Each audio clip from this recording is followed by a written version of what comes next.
Alright, ladies and gents, welcome back to another live stream. This is nice. Today we are going to do another React and JavaScript session. Let's see where we are. Let's kind of like move from here and listen to the chat requests. Also, we are actually thinking about going for the best kind of number of followers for today, so let's see how this goes. Let me also check Twitch, because there as well I stream, and also Kick if there's any. Well, no one in the chat yet. Let's go. Alright. Hopefully you guys can hear me. All is good. Nice. I've been playing FIFA a bit lately and I'm getting wrecked. Honestly, I don't know how to defend in that game anymore.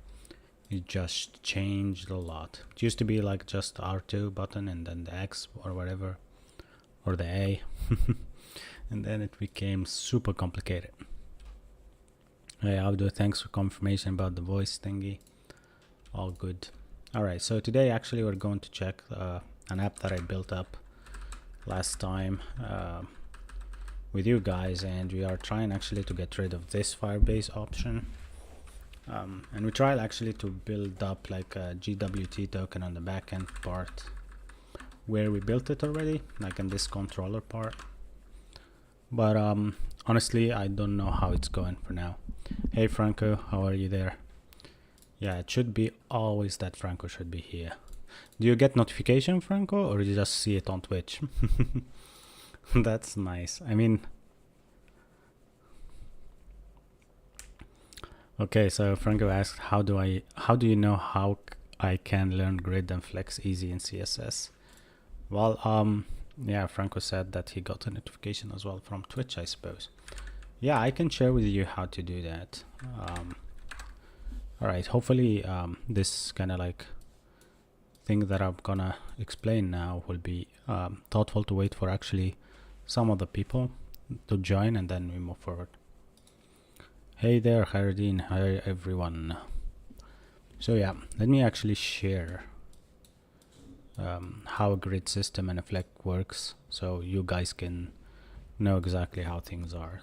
So let's kind of like split the screen here and tell you a story about flex and stuff like that, because honestly it's been a while since or maybe new people getting introduced to kind of like the the CSS, the new CSS, let's call it. They don't know much about how it is, or how it is kind of like made in the first place. All right, so I'll be listening to your comments down below and explaining how this is. So grid is actually a bit complex than flex, kind of. Yeah, and flex is very easy. You either choose the flex direction of row, right, or the flex direction of column, right? It means exactly that this is on the x-axis and this is on the y-axis, kind of like that. There is other places where you can use flex of one. There's actually another namings for flex, but the most common ones are actually the row and the col, right? The thing is about this, you look at it like this. You have your own width of your own screen. Let's say you are on width of full, so basically you are working on a whole screen. So now if you flex this as a row, you will have this actually split it into like let's say sections, right? And you will say that you have p tag here and let's say pig tag here. If you actually see them like this, means that your justification for this is actually justified between, or you justified your div to have a space between, right?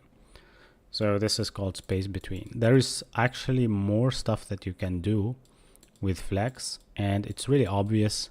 If I say, for example, justify evenly, then you know that if you have, let's say, 6 of them, this is 5 actually, let's do 6, means that your first P will be here, the second P will be here. Therefore, actually I think it will be like that. There's one space, one space, one space, and one lost space, something like that. or let's just delete this one here, just make it even, right? So there is so many things that we can do here, and the same go for call, right? So let's say if you have a pod where you have a price here and like a text here, you would want this to be a flex, and you want it to be a flex of, let's say, call, right? Because it's actually on the y-axis, right? On the minus y-axis. So that's it. I mean, if now we talk about grid actually I know got super famous with Bootstrap a lot, because there is like this grid of, this is 4 of 12 we call it, right? And this is 4 as well, right? So you have a grid template. Let's say the grid template that you will have will always be based on how many sections you're gonna divide your width of the screen. And if you're using Tailwind, you would say, hey, I want this to be a call span, or a grid span, sorry, a grid span of 4, which means that it will be 3, 3, 3, 3. So that 12 will be divided by whatever number you put here, right? How can I do multiple cards and flex? Exactly, you do that by grid, by the way, because cards, you know that each card, so for example, if you have 4 cards, basically, you will do a grid template basically of 3. And that means this will take 3, this will take 3, this will take 3, this will take 3. And how to do it? You can make it a grid of 12, and then you go, this will take call span, that's what we call call span, of 3, yeah, and this also will take call span of 3. So this is a div with a class name of call span 3, basically, right? And that's it. I mean, there is nothing more to it. And if you say why I have layer cards and why do I have this in between, this is what we call the gap, basically. So this is gonna be a gap of 4, let's say. And if you want to know this in Tailwind, you multiply it by 4, so this is gonna be 16 pixel, right? You multiply it by 4 until you reach 16, and then xl is like 16 plus 4, which is 20. 2xl is like 24. That's what I know, right? That's it. I mean, get it from here and move forward. That you will actually think that it's super easy to use it from now on. And let me actually make this another example now. We will make it a grid of 3, or a grid of call span 3. So you will have 3 cards, right? Again, you have 4, 4 and 4, right? So this should be a grid, right, of what? If 12, it's fine, but each one of these will be a call span of not 3 this time, it will be a 4. So each one will take 4, therefore you will be able to make 3 cards. And then it depends on where you are. This is called a gap or a space, right? So if you use a Tailwind, you can do space of x of 4, which means that you're doing space x of 16, and so on and so forth, right? Hopefully this helped. I mean, this is it. I don't think that you need more to it, and that's how you do grids. Nice. Nice. Now that I see a lot of people joined, I'll read all your comments. This isn't going to be a job, is it? Bidar. Welcome back, by the way. What's your project, sir? That's a good question. We are not talking about any project now. We are actually doing the Passport.js part for our authentication and replacing Firebase. Yeah. We're talking about flexes, Susie, and welcome to the chat. CSS grid versus flex. I see. That's it. Yeah. You could do cards with flex and grid. I argue flex is better since it's easy to make responsive. All right, so this guy said that he can make it with flex, correct? But with flex, you can, as I said, you can do one way, which means this card, then you will have another, let's say, template options for them. So each card will be outside of the flex option. So if the flex is just a flex of row, that's it. That's all you can say that your card will be, right? Anything about these will be gap as well, but anything inside then the cards, you will need to have another class for that. Therefore, for the grid is different. You can say grid of, this is very funny though, grid of, and you repeat this, you say I repeat 1 fraction to equal to 100 pixels. And which means that your grid will be, as I said, of 3, let's say, but also its height can be only 200 pixels. Therefore, you know each card will be like looking at the next card to it. Like each one, if you put title here and put button only, and then you don't specify any classes for the second one, your title will be in position and your button will be in position, and so on and so forth, right? What language is this? That's TypeScript and JavaScript, by the way. Nice. So that is better with grid, yeah? You guys always have a live here. I mean, I live stream day by day. Yesterday I didn't live stream, by the way. I panicked a bit. I had like a lot of projects. So this is how it is. I will tell you the story, right? So I started to work with this company in 2023. We have 2 projects. One project that I excelled at, I'm really good at, very good. And then there was introduced another project, right? But this project, I'm not getting paid extra for it. So no extra, right?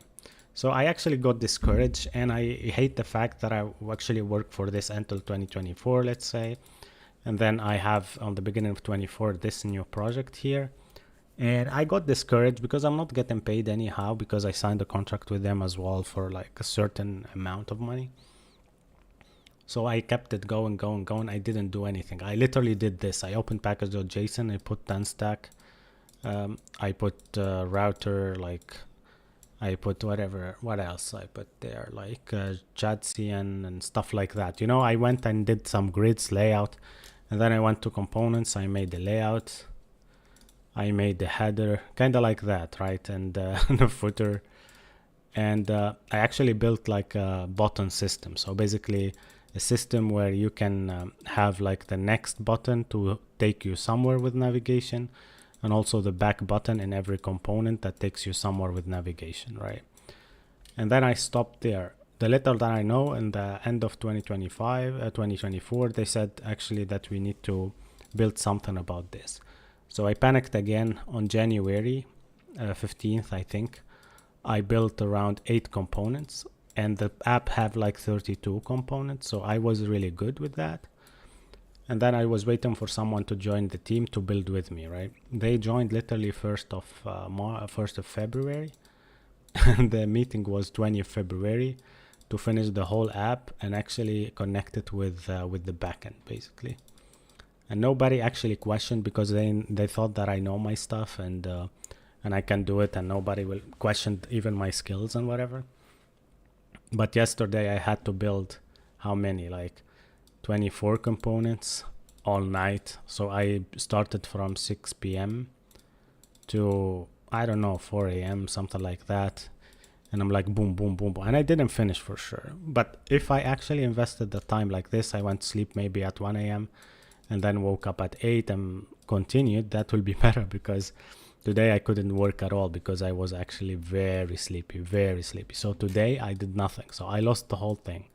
And then they had to postpone the whole thing because I told them, yeah, I'm not sure, you know. Yeah. So it was like a kind of a funny story. Yeah. Whatever. Yeah. By the way, if you are asking, I have actually always streaming on Twitch, and I also stream on Kick. So yeah, that will be really nice. Someone actually asked about if I can make him join Discord to actually see when I actually make these live streams. But yeah. So Ilyas said, do you have any tips about how to get customers? Honestly, for me is just to outsource that. I think I am really bad at doing this kind of stuff. I'm really bad at acquiring customers, because I think they don't understand when I send them an email trying to explain to them how they build their own SaaS or whatever like that, right? So you need someone, you need to outsource that, give it to someone. The only thing that I hate, that if you pick someone like to do it and you tell him, hey, how much? And it's like a marketing outbound, like he will send, let's say 5,000 emails to some people, and then you will convert 2 people only. Like maybe he has a database of something. First of all, he's obscure. He won't tell you anything here. Like you don't know the process, you don't know the clients. He will tell you, yeah, I will run some ads and we will have some processes about that. So in this case, I am always skeptical, especially if they ask about, like, I don't know, from the 4K to 10K per month. And you know that I'm a developer and I don't get that kind of money sometimes in a month. So I'm really so much skeptical about it. But what I do is just I do a video on TikTok or something like that. Or with these live streams, I acquire people. I tell them, hey, I teach. So if you have anyone who wants to actually study or something like that, I can help them out. I have a fixed rate or something like that. I tell them also that I build SaaSes and I build in front of them. So some people will trust me, you know, and some people not.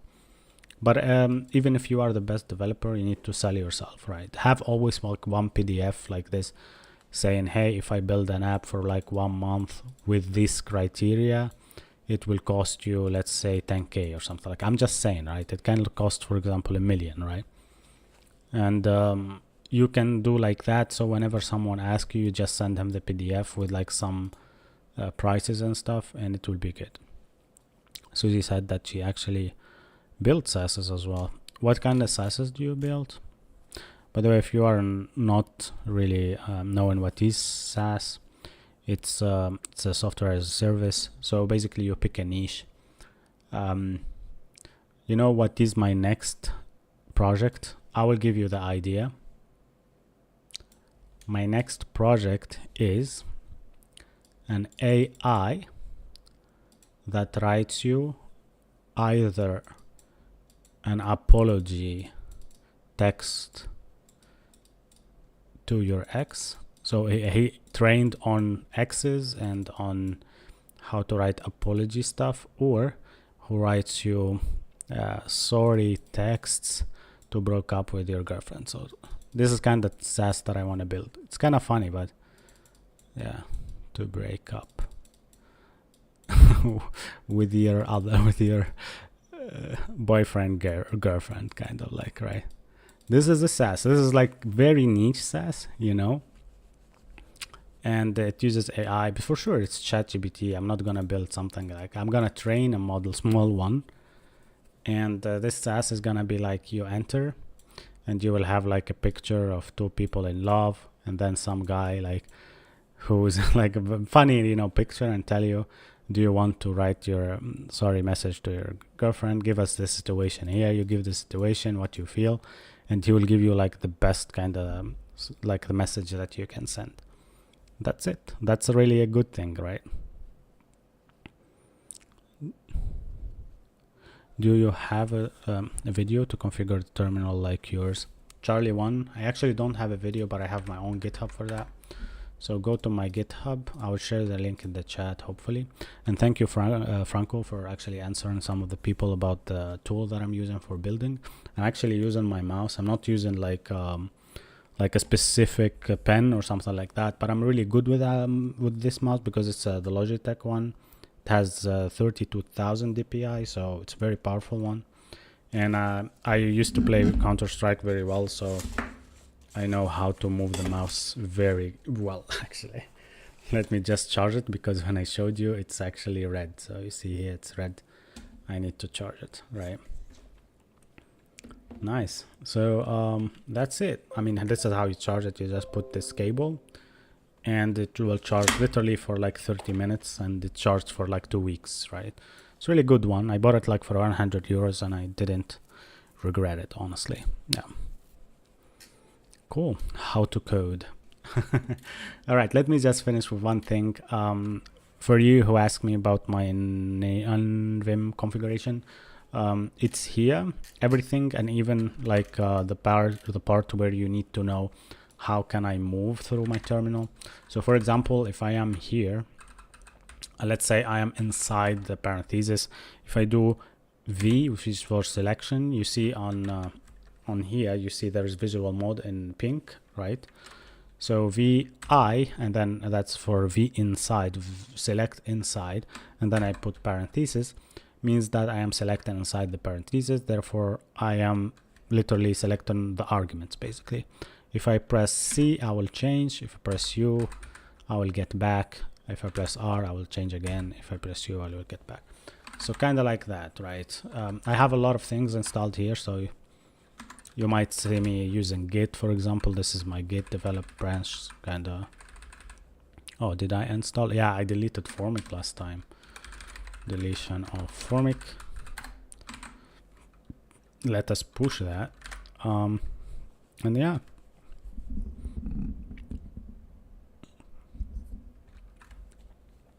Yeah, so these are actually my configs. I will paste them in the chat. Maybe someone of you will need it. By the way, guys, I actually want to push today for as many viewers as we can.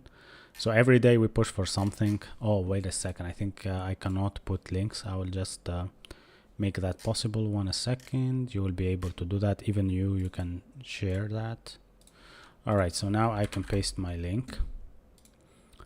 And what I was about to say is that I'm trying to push as many viewers as possible. So if you can share the stream or maybe like it as much as you can, that will be nice.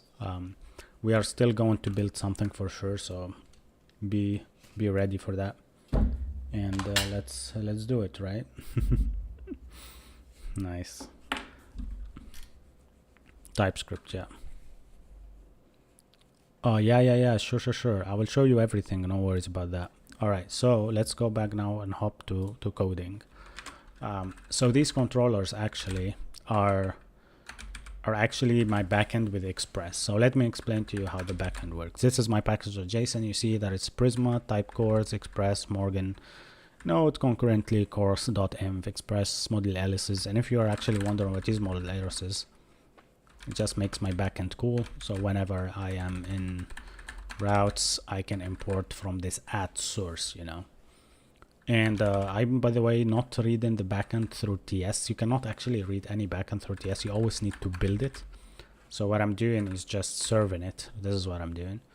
I'm serving it with NodeMon from the dist server, dist package or dist folder. And this is my dist, and this is how it gets compiled, by the way. Yeah. So each time I write something, it gets compiled. Let's say that, right? Okay, so these controllers are written here, and use login, user authenticate, and user login, and we have also user register and check sanity. All of these are actually I'm going to use in the front end. We will try them together right now with the 10-stack query, hopefully. And this is the function for this connection, but the best thing that you can find is that all of them are actually called by this route, right? So this route is the one that manipulates everything. If you do /status or /API/status, you will see basically a status of, hey, everything is okay, or something like that, right? And this is your server. This is how you do. You apply course, and then you apply app.use/API. You can call this whatever, by the way, but for me /API seems to be the best thing. Yeah, cool.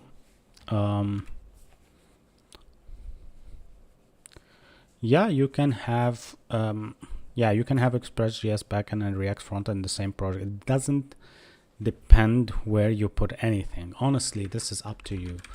For me, the server is inside actually a React app. How do I do that? I go to Vite and I specify the, not here, right? I don't know, here. Let me just go up. I specify this as my proxy. You can take a look at it just to know how it works. So that's my proxy. It says, hey, I want actually 30,000 to be passed also to my front end as my backend. So whenever you call the front end port /something from the backend, it will work actually. Right. Yeah. MM said that he's actually enjoying Drizzle more than Prisma. Honestly, I agree with you on that. I like also Drizzle. It's just more UI friendly. You can have the UI, write things yourself. But yeah, Arzak said he doesn't understand anything, but he loves it so much to be here. I mean, yeah, it's up to you, man, to just stick here. You might learn something. can be installed in Windows. Yeah, it can be installed in Windows, either PowerShell with Choco. You know, there is like this package manager called Choco or Chocolately, I don't know what is it called, but it's from Chocolate basically. And and you can call it and install new Vim with it, and you have your own config there.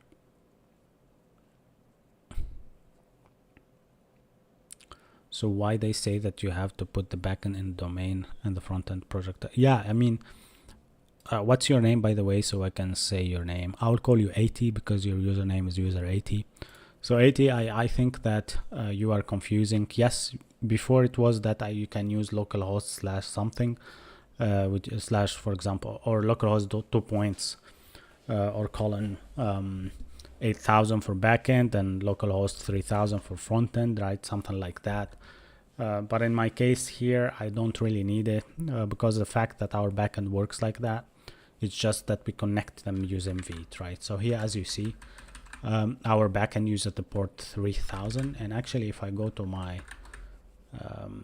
I think my M files, and it's fine to show you my M files. I don't have a problem with that.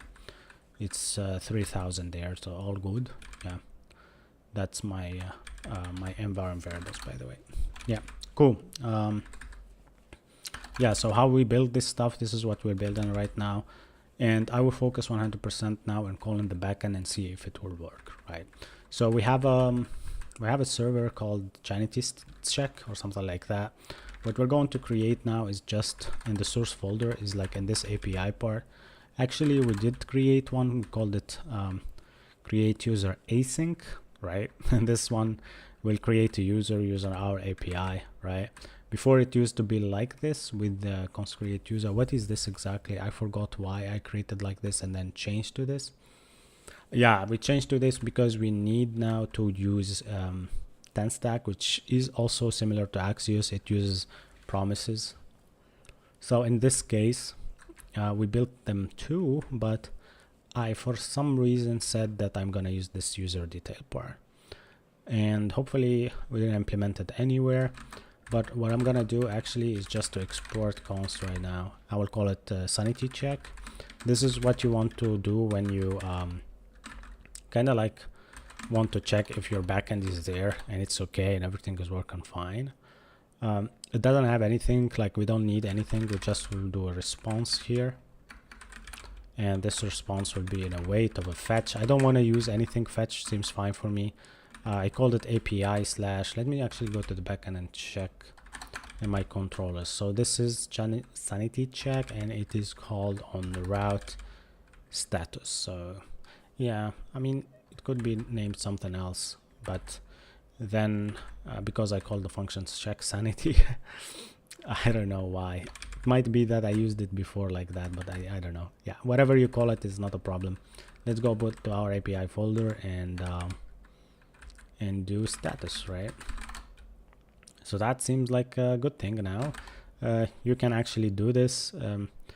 Also, that fetch needs some configuration, but as this is a method of get, you can pass nothing, by the way, right?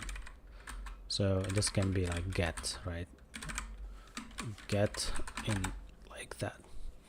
All right, headers, I don't think also we need the headers, but might be because we were returning a status from the backend, so I will just pass that.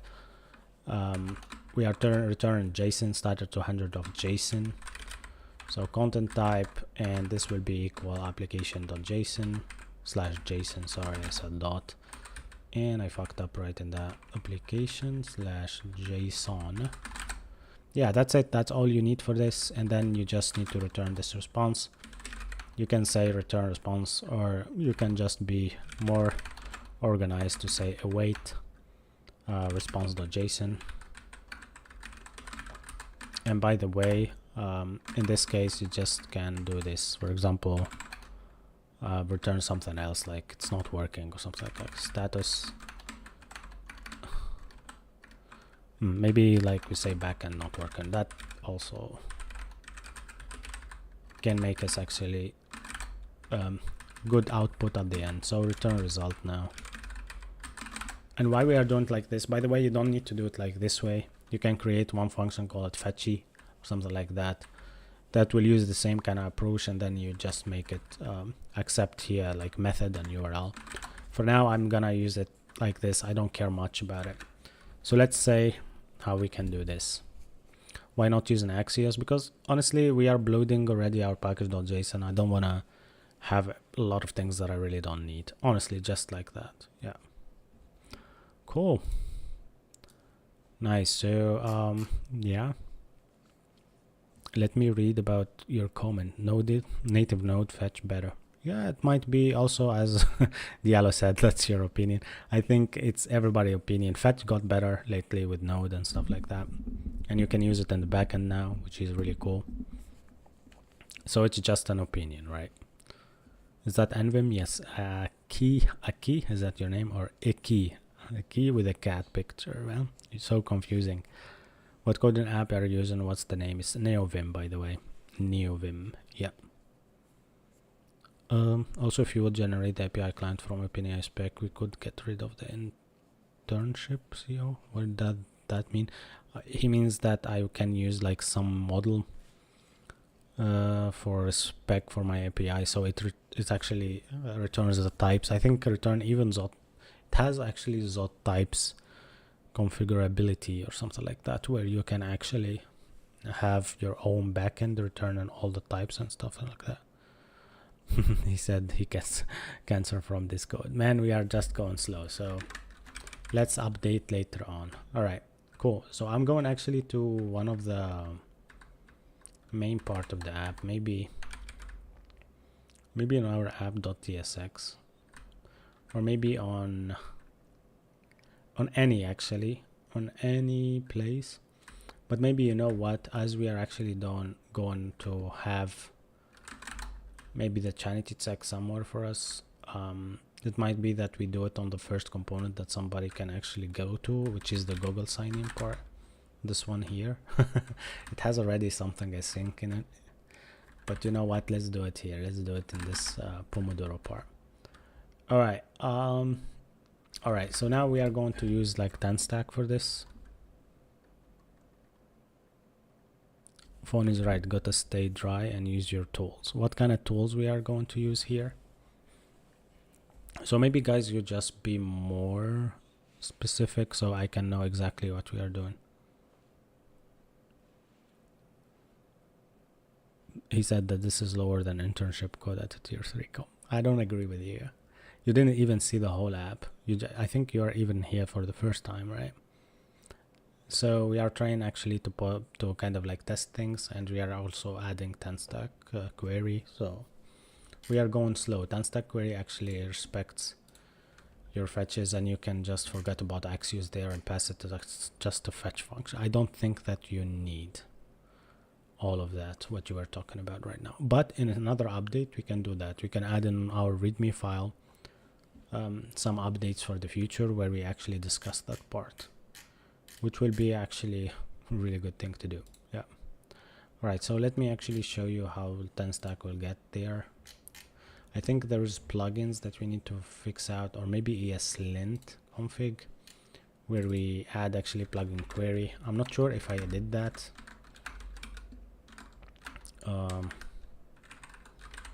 Plugin query, yeah, I added. So I actually installed 10 stack query. Yeah, nice.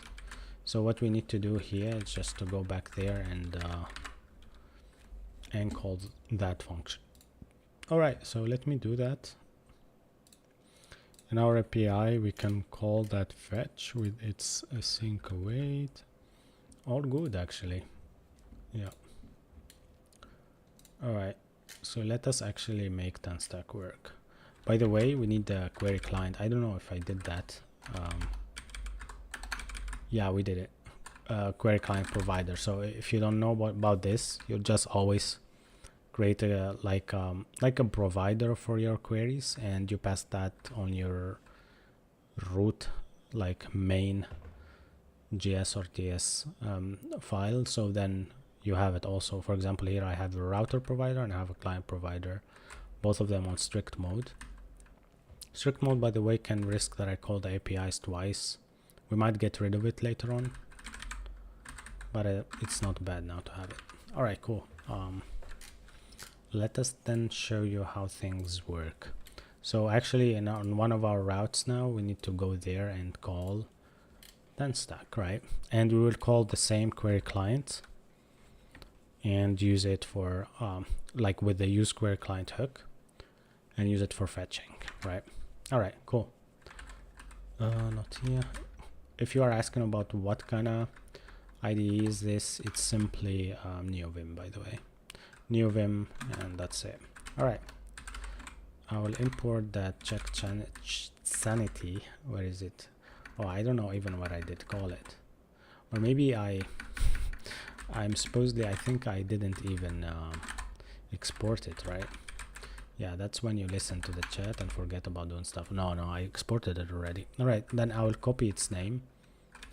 And this is not exported by default, by the way. This is exported as a simple import like this from might be actually source API, I don't know, or API directly. At this point I don't know. Slash API, yeah, slash I called it user. It shouldn't be there, by the way. All right, so that, and also we need to import use query client, and what else should we import? I actually always forget about the second part. Maybe in our case it's a get request, right? So it's not a mutation, maybe the use query part. Yeah, that's all we need to do. Let me read the chat. That's NeoVim, by the way. Yeah. For how long have you been configuring and have been using NeoVim? For like 2 months now, 3 months maybe. Difference between template and syntax and standard TS code like HTML elements in your TSX file. Well, I don't get your point. Maybe you are coming from another argument with another guy in the chat, but you can elaborate. Can you please explain when and how the .tsdx is being used? That's a good question. If you are using GSX, please do TSX instead. If you are using like utils or helpers or functions that doesn't return GSX components, please use TS, that's fine. Or maybe if you are configuring something like I did with passport.js, that's a passport.ts file it becomes. And also it depends on your TypeScript. That's the global thing that you need to look at. Nice. Cool. Fun Tillman still talking about OpenAPI spec. Man, we don't want to do that. So it depends on what we need to do. Please change the app function to an arrow function. Which one? Yeah. I mean, it's a debatable thingy. He wanted to be like this. That's also clean, but it depends. All right, so first thing that we can do here is const use client, I would call it, or you can call it query client, which is the most known thingy to use in this case. Use query client. Wait a second, use query client? Yeah, use query client. And that's basically your query client. You are calling that provider if it has any cache or something like that. And then there is the other part of it. You are just getting data directly. Data loading. I think there's errors. Wait a second. Okay, let's call data. Let's call data sanity, right? And is loading is something as well. So from, and this is the fun part about using the query part. Why do you add comments for each value? If the code is not readable, fix the code. Oh my gosh, this guy. Man, we are adding what we want. Like, get over it. It's not production ready code anyhow. And also this is funny part, because this, for example, we got the help of one of our viewers. So I did a shout out to him here. And that's just because we want to. So it doesn't matter at this point, right? All right, so we are building actually a white noise app, and we are now adding actually the passport.js and GWT stuff. But before that, I wanted to check if the backend works with the sanity check function, right? All right, so we have a query function, and this query function will accept actually another function which will use now the sanity check part. and it's just simply like that. There's one thing about query keys that you need actually to specify a key.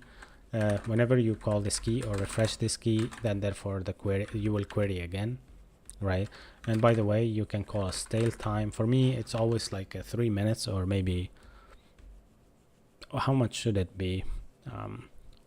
Maybe an hour. Yeah, you just do for the 24, or maybe a day. Let's do a day. Like, it's kind of crazy. 60 multiplied again by 60. Let's, where is my yeah, and multiplied again by how much? By 1000 for milliseconds, right? Yeah, that's a day, probably 3600 something. Yeah. All right, but you write it like this just for readability so people know, right? Okay, so some guy said another reason to stick to Java. That's correct. Yeah. When you destruct the query, you'll get naming conflicts? I don't think so. For my case here, data, is data used anywhere else? No, my G, no, not really. Right, and I'm actually destructing it for sanity now, and we're using this. Every component will have its own, right?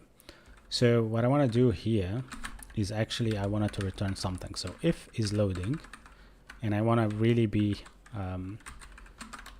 completely returning another div saying loading, basically, right? And this is gonna be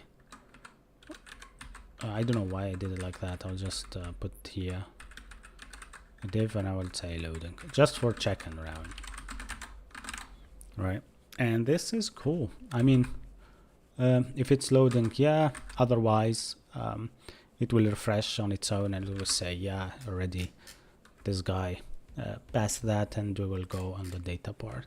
But what I want to actually do also is to see the network tab. So that's why we are now going to see if we have any problem. I don't see any problems. Let me check it actually. Let me check the app, see if there is anything. By the way, this is when where my application is loaded off. Let me fetch XHR.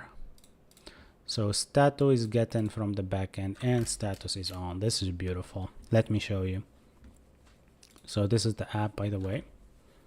There's this web config that is coming from Firebase, which is a really bad thing that I show you that.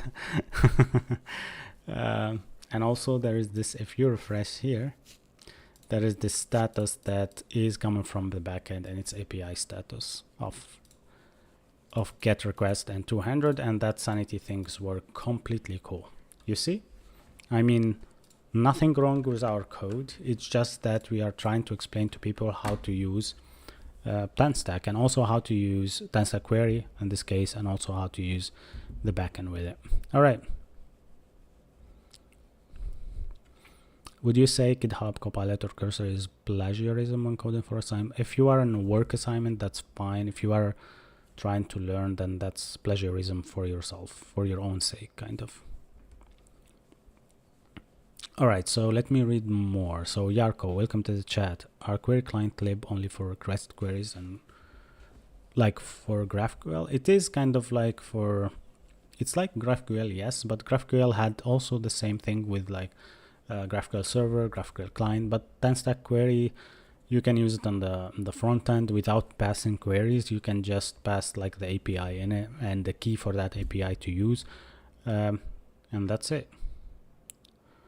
Actually, that I am surprised also, because now my vite config, by the way, bounce it, is actually passing my environment variables for Firebase on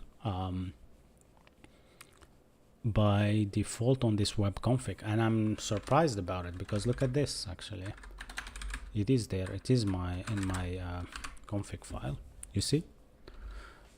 Anyhow, so I know that my backend works. My backend works actually perfectly. So now I have a status of on. That status I don't really need. And now right now I need to check how to do that GWT part, and maybe make it work with the current user and precedent tokens and stuff like that. Cool. React with TSX. That's correct. And Star Sailor is here. Everybody's here. That's nice.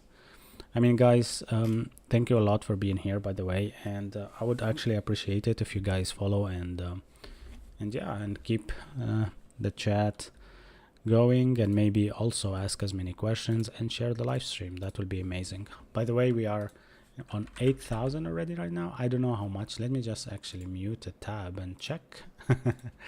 I'm gonna mute a tab with TikTok, and I'm gonna check. I don't know why I'm having this. Yeah, so my TikTok is here. Nice. So we are now on 8,289, which is really cool. And we are live, by the way. Everybody can join. And I posted actually some of the stuff, like I post today, for example, TypeScript or JavaScript video, best framework video, how to Leetcode videos. So all these videos actually I'm doing just for fun and for you also to learn some of the stuff. Today already we recorded something about grid and flex, so I will actually post it maybe tomorrow. And yeah, keep the channel going, and please, yeah, make sure to let me know if you have any question, right? So by the way, I have a problem here. Why my query client here is not red? Do I need it or not? I'm not sure in this case. Maybe I need to check 1 second. That use query client is actually used maybe in the mutation later, and that's why. Okay, so that's for you. Whenever you invalidate something, you just call it again. So you can invalidate or refresh something, right? You do need it, but for a mutation part. For now, yes. For now, we don't need it. Let's comment it, or let's even delete it just for our friend here to be happy with us. And even this structuring of data, we don't need it. Hopefully like that also it works. Let me check. Yeah, it still works. So the destructuring is not bad. Yeah, is not bad. All right, cool. Nice. How many years did you work on JavaScript? Yeah, too much years actually, but right now I am doing React mostly at work. Yeah, React. Sure, it's JavaScript, but I'm not doing anything on backend. Actually, what I'm doing right now on backend is me learning. You could elaborate the difference between is loading and is fetching. Yeah, so is loading actually depends on the state of when you are starting to query and when you're done with querying. Is fetching, it might be that you're taking more time, so it will always be true until is loading is set. So yeah, is fetching probably is before the is loading part, which is kind of cool to have them both. But also is fetching depend on when kind of like you want to call it in your component, because is loading does the job, but the is fetching part, maybe it has something to it, like you can use it for certain stuff, for reloading some fetches or something like that. I actually don't know much about it, but I don't use it much, honestly, because loading doesn't mean fetching. Yeah, and is fetching won't be true. I think it will be false. Yeah, so yeah, I get the point. I think Tillman here is right. So is loading will always give you true, but its fetching will start with false and then go to true and then go to false again. So it has like 3 states to it.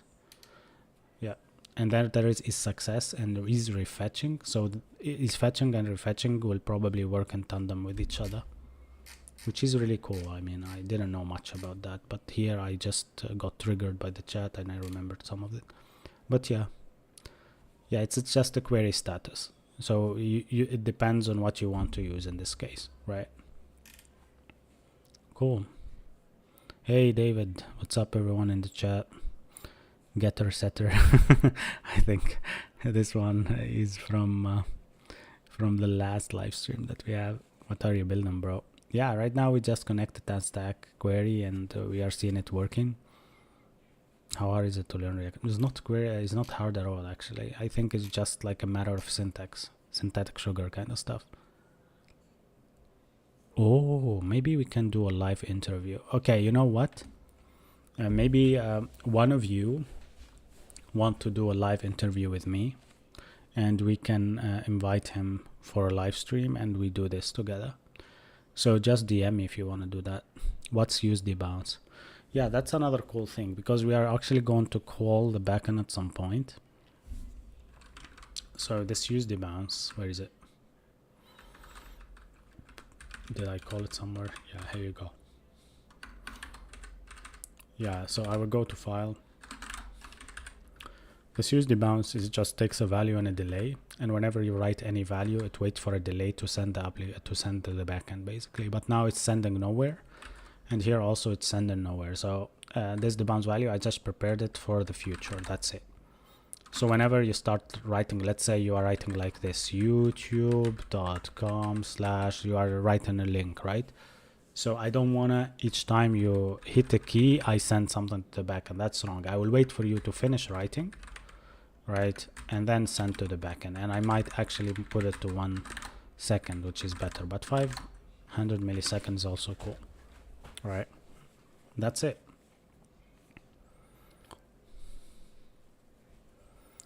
Oh, David said he did some gRPC today. That was weird. Protobuf was so bad. Can you maybe elaborate on that and let us know what is gRPC? Because maybe I am not sure what it is. What do you think of PowerShell? Someone else asked. PowerShell is really cool. I use it. I'm actually now on PowerShell loading WSL on top of it. So it's kind of like a toxic relationship that I have with it. And I use it whenever I am on Windows only and I don't have WSL installed, or when I am not on Linux. But still give you the same thing. I actually have nvim installed, yeah, in it.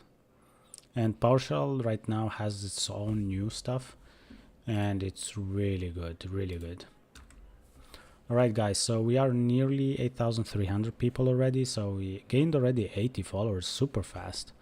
So guys, yeah, please share the live stream, comment, do everything that you can do to push this live stream forward. I would really appreciate it, right? By the way, I hope that you don't hear anything else, because I have a fan like not so far away from me, and the computer, I installed like a new config, and it's taken too much power.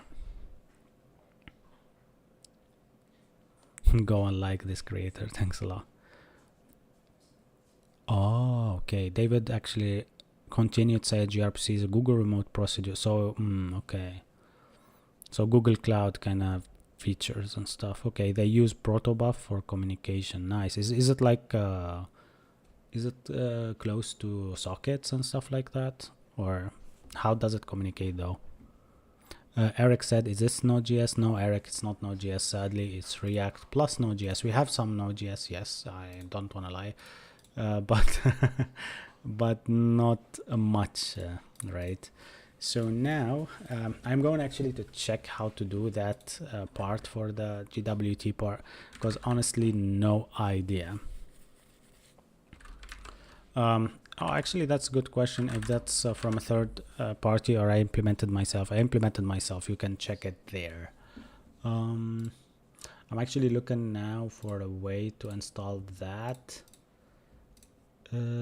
GS part for the authentication. I need to look how this works. In our actually login part now, we need to kind of have a form for login, and this new form needs to have 3 functions, one called register, one called login, one called get profile. Yeah, and it will be really messed up. All right, cool. Let's create them, right? Let's create them. Let's create one by one, and we check how they will do, right? Hey Eric, thank you for asking though, and you're most welcome. Okay, Protobuf, he said, is a serialization like JSON but near to native implementation primitive type transfer. Nice. David, you're a beast. This I don't know what it is at all. Sometimes for me, actually things are obscure. Why? Because I focus on JavaScript a lot, and I never actually work with anything else. So I might be actually literally blind when it comes to backend and Java and Spring Boot and all of this kind of stuff. I know a little bit, and that's why if you ask me about React, I will answer everything that you might want me to answer. But anything else, I'm not good at it. I think I really follow that that thing when you say stick to one thing and be good at it, that's me. And this language that I'm coding with is actually React and TypeScript. All right, cool. All right, so I want actually to do one thing. So here I have like API files. One API files that I would do is called, I don't know, helper or general.ts. I can do general.ts. It will be kind of like containing whatever I put here for sanity check. I will delete that. I will save this, and I will go here and put that in here. Paste. Oops, I need to check my registry, and it's on 2. Yeah. So here response is declared, but its value never used. Why is that? Oh, did I copy not all of it? I didn't copy the whole function. That's really weird that I did. Yeah, now it's good. So yeah, these are the general questions. Create user async. This is what I did for the user creation. Why did I call it create user async? Let's call it register and just move on with our lives. That's better. Okay, because on top. Oh, this is uses use fetch. Oh, look at me, I'm smart. Okay, let's delete that. We have login as well. And by the way, this is contains email and name, right? Wait a second. Why is that like that? It should contain, doesn't it should contain like for registering it should email and password. No, email and password, right? Why should I give it a name? Okay, I will give it a password.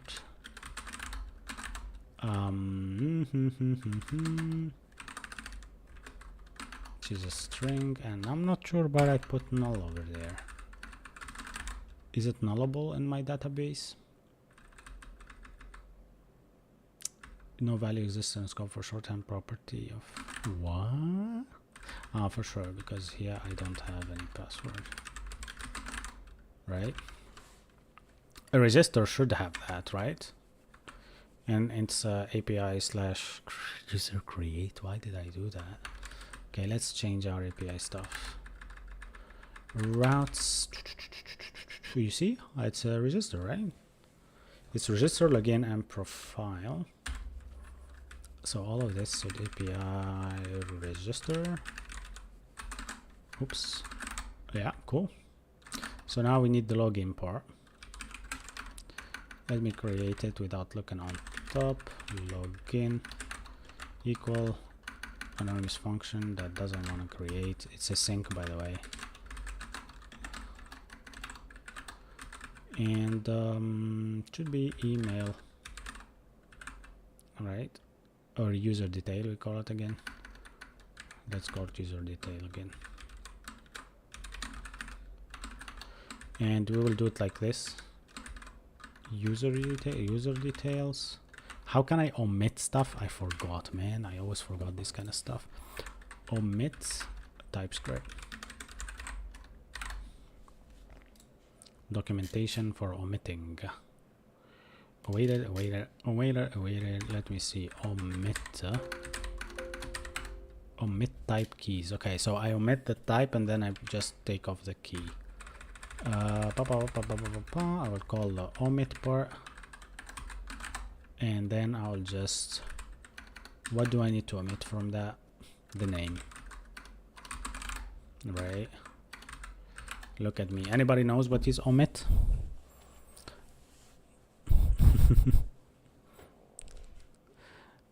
Oh, okay. I know coder from Germany called Mehdi. That's nice. So Mehdi is talking to another Franco, and Franco is thinking that Mehdi is the guy he knows, and they are talking. Let's call this number and send him. Oh my gosh, there is people who are in the chat trying to spam other people. Let me just report.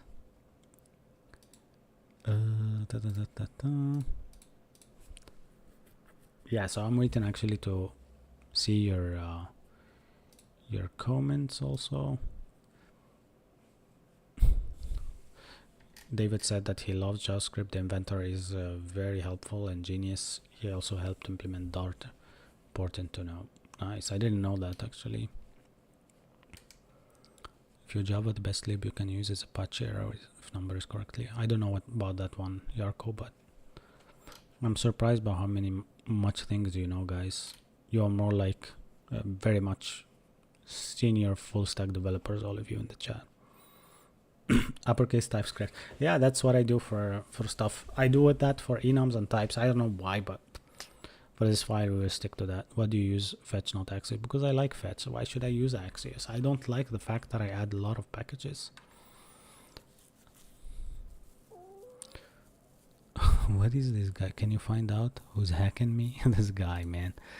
I'll also mute some other accounts. Hello, Margin is here. Nice to see you again in the chat. That's awesome.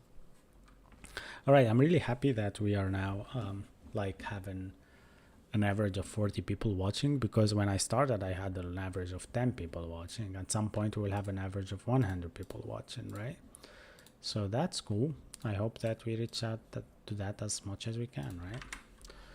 So let me actually go. One thing to do is because I use this in the app.tsx, and I call this from API/user.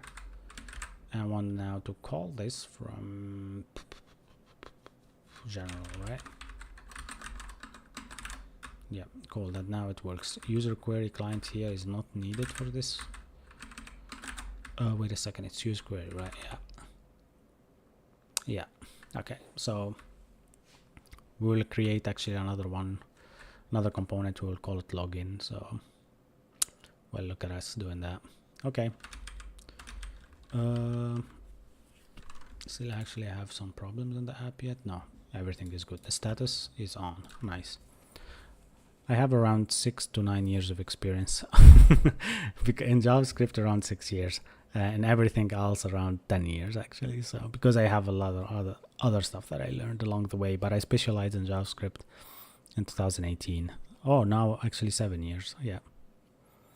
I'm here because I like to learn React. It was a big deal once, but since 4 years Flutter competes. Yeah, Flutter is good. Flutter is good, but only for native stuff like mobile stuff. And also we talked about it actually, is that Svelte is competing even more nowadays. So Svelte and Angular is dropping Svelte, and Vue are competing better. Some guy asked, are you using Vim? Yes, I'm using NeoVim with some configuration that I actually pasted in the chat. If you just scroll up a bit, or you can DM me and I will share it with you. It would be cool. Yeah. No point in using Axios when fetch natively supported nowadays. True, Skippity Ligma. That's a nice username. What does Skippity mean, by the way? Skippity. He does it. He does it with a P. I never thought that I will even say this Skippity word. What's the use of sanity? Well, sanity is like a sanity check. So whenever you touch something made of glass, you make sure that how much kind of Celsius you will apply to it to just break, right? So the fact that we do sanity check is just to check if the backend is actually running before querying anything. So I just want to do that. So if it returns status is on, then I'm happy that I will just do the login or do whatever we want. Nice. Yeah, so this guy spelled it wrong. Should be skibidi. But what does it mean? Like, what does the word mean? Like, well, guys, some guy asked any advice for learning Java. Please reply to him if you use Java, because honestly, I'm clueless about that. So OG asked about actually entering the kind of market right nowadays. It's hard, I know. Where are you based, by the way? So it depends. If you are in the US or in Germany, probably would be better to actually have better chances to land a job. And what I can say to you is just go step by step and start building projects. So if you build projects yourself, let's say you have like a little portfolio of like a to-do app, and then from that to-do app you do some more other stuff, then things will go really great for you and you will be able to do a lot of good stuff.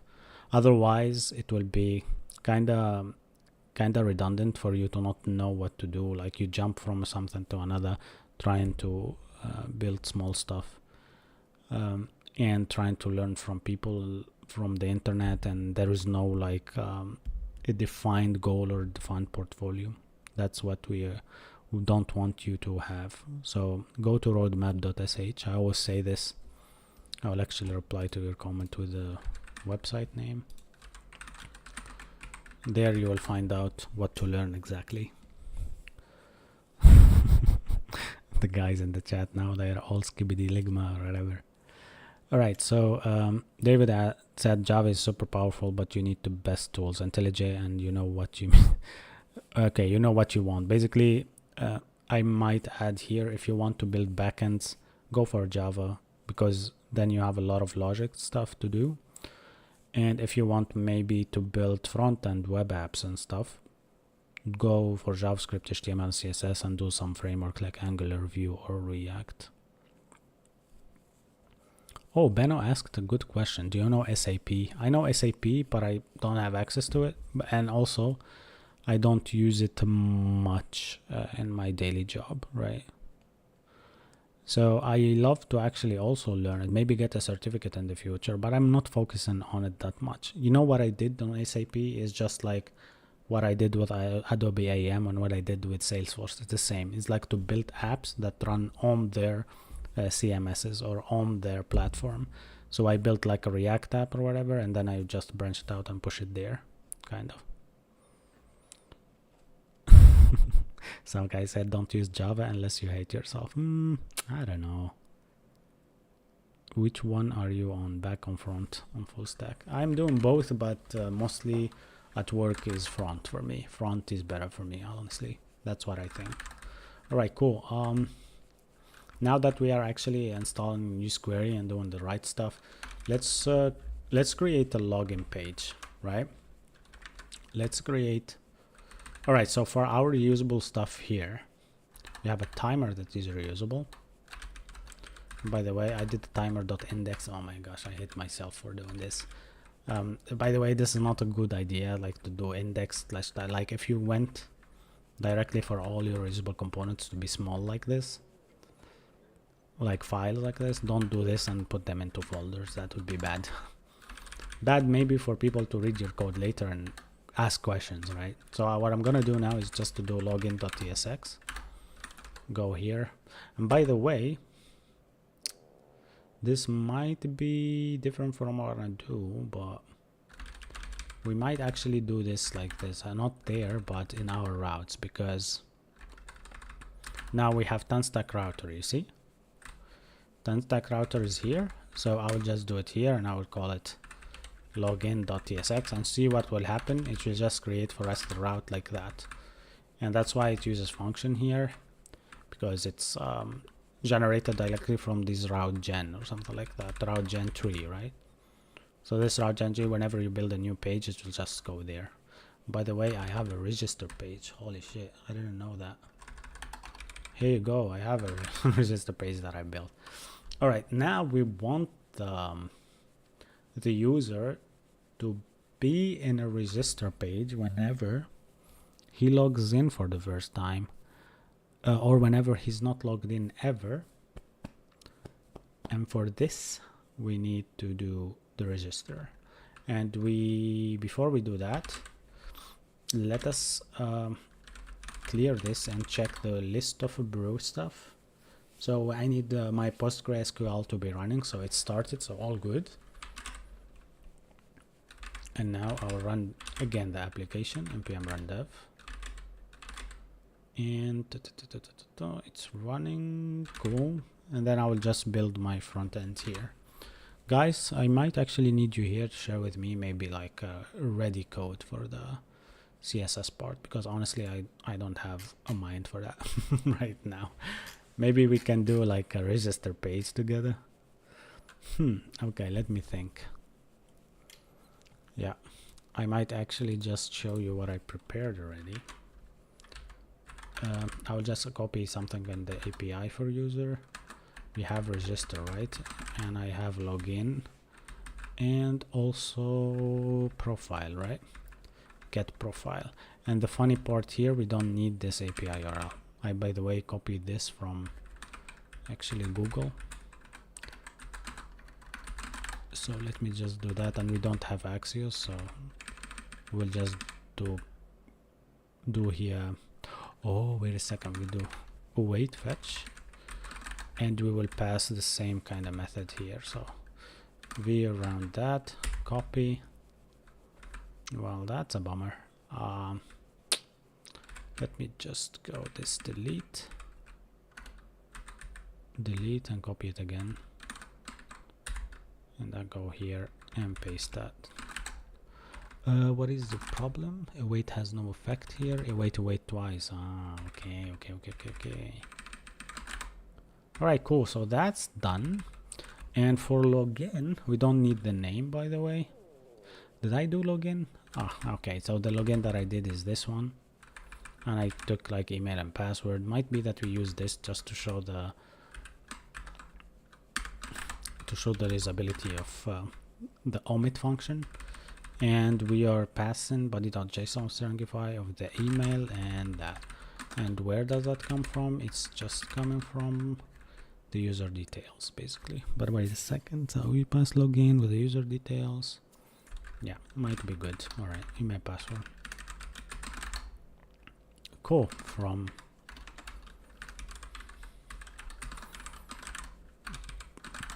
that's it for that. And yeah, you might see here, what is this guy doing? Blah, blah, blah, blah, blah, blah. It's just me setting up the token.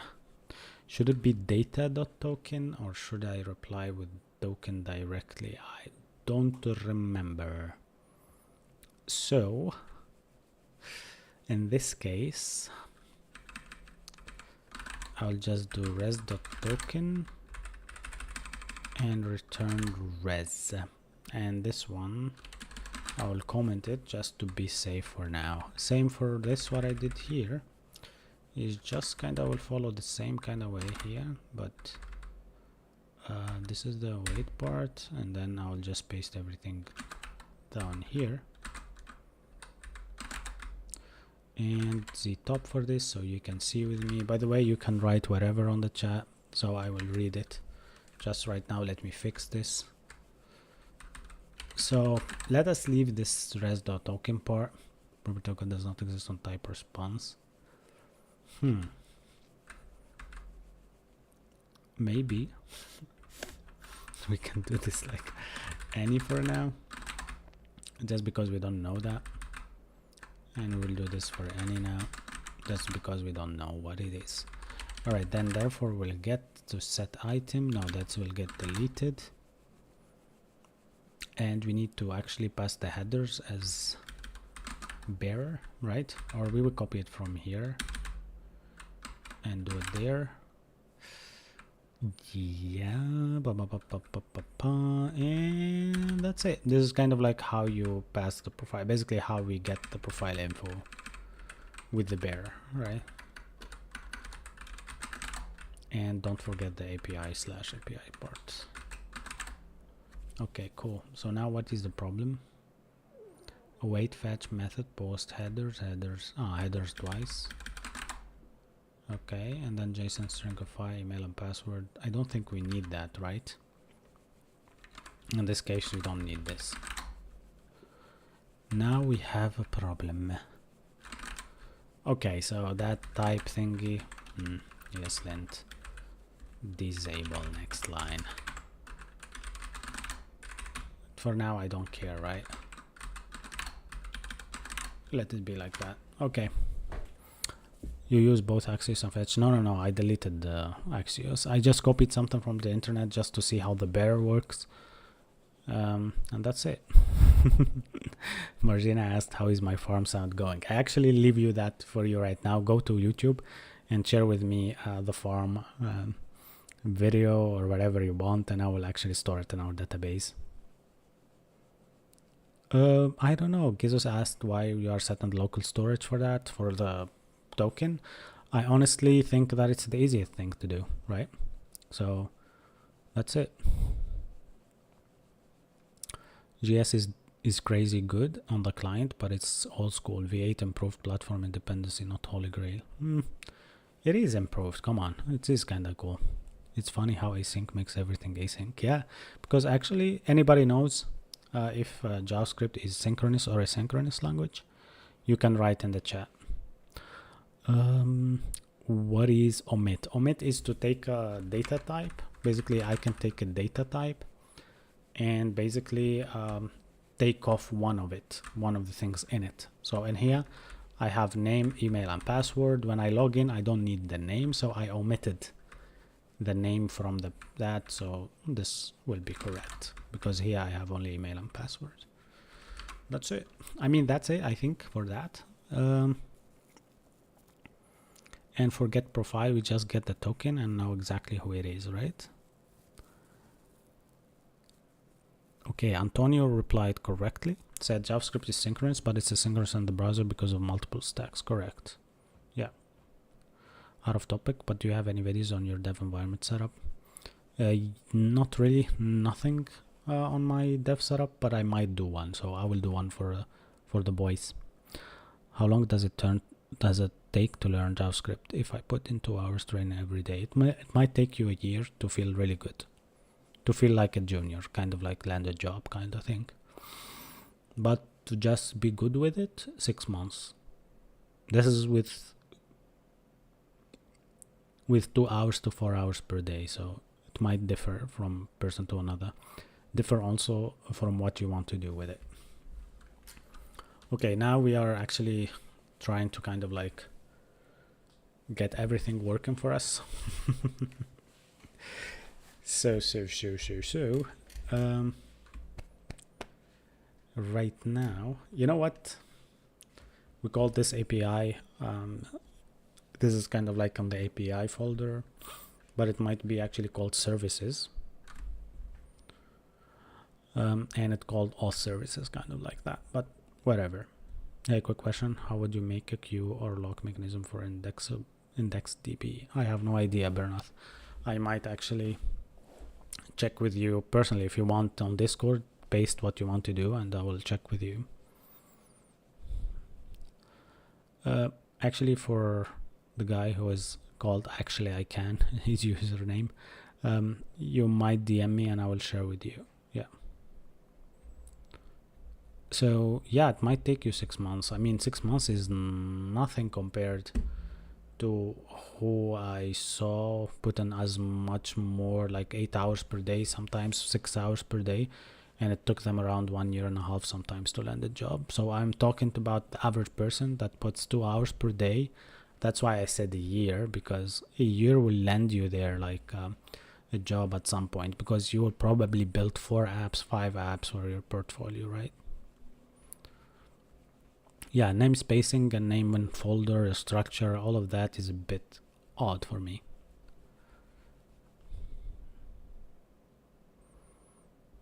Oh yeah, by the way, I might export all of them at the end, by the way.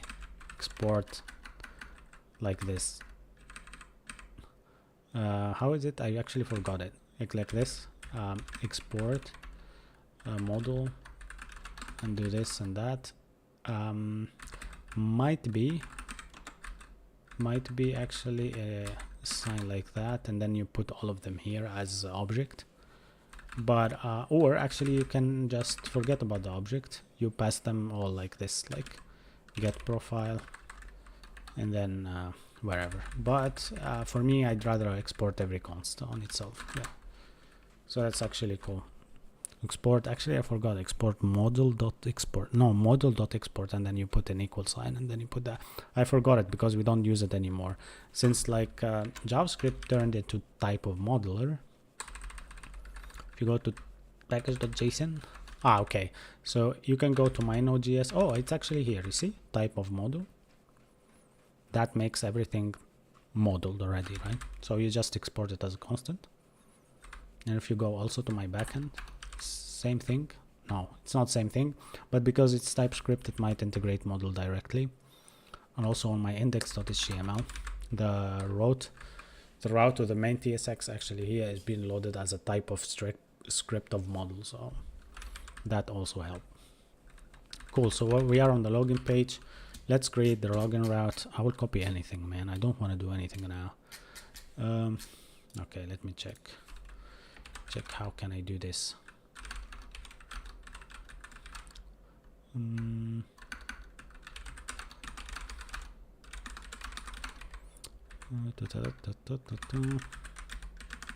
Do we had actually chat.cn to check. Maybe we can do something with chat.cn, right?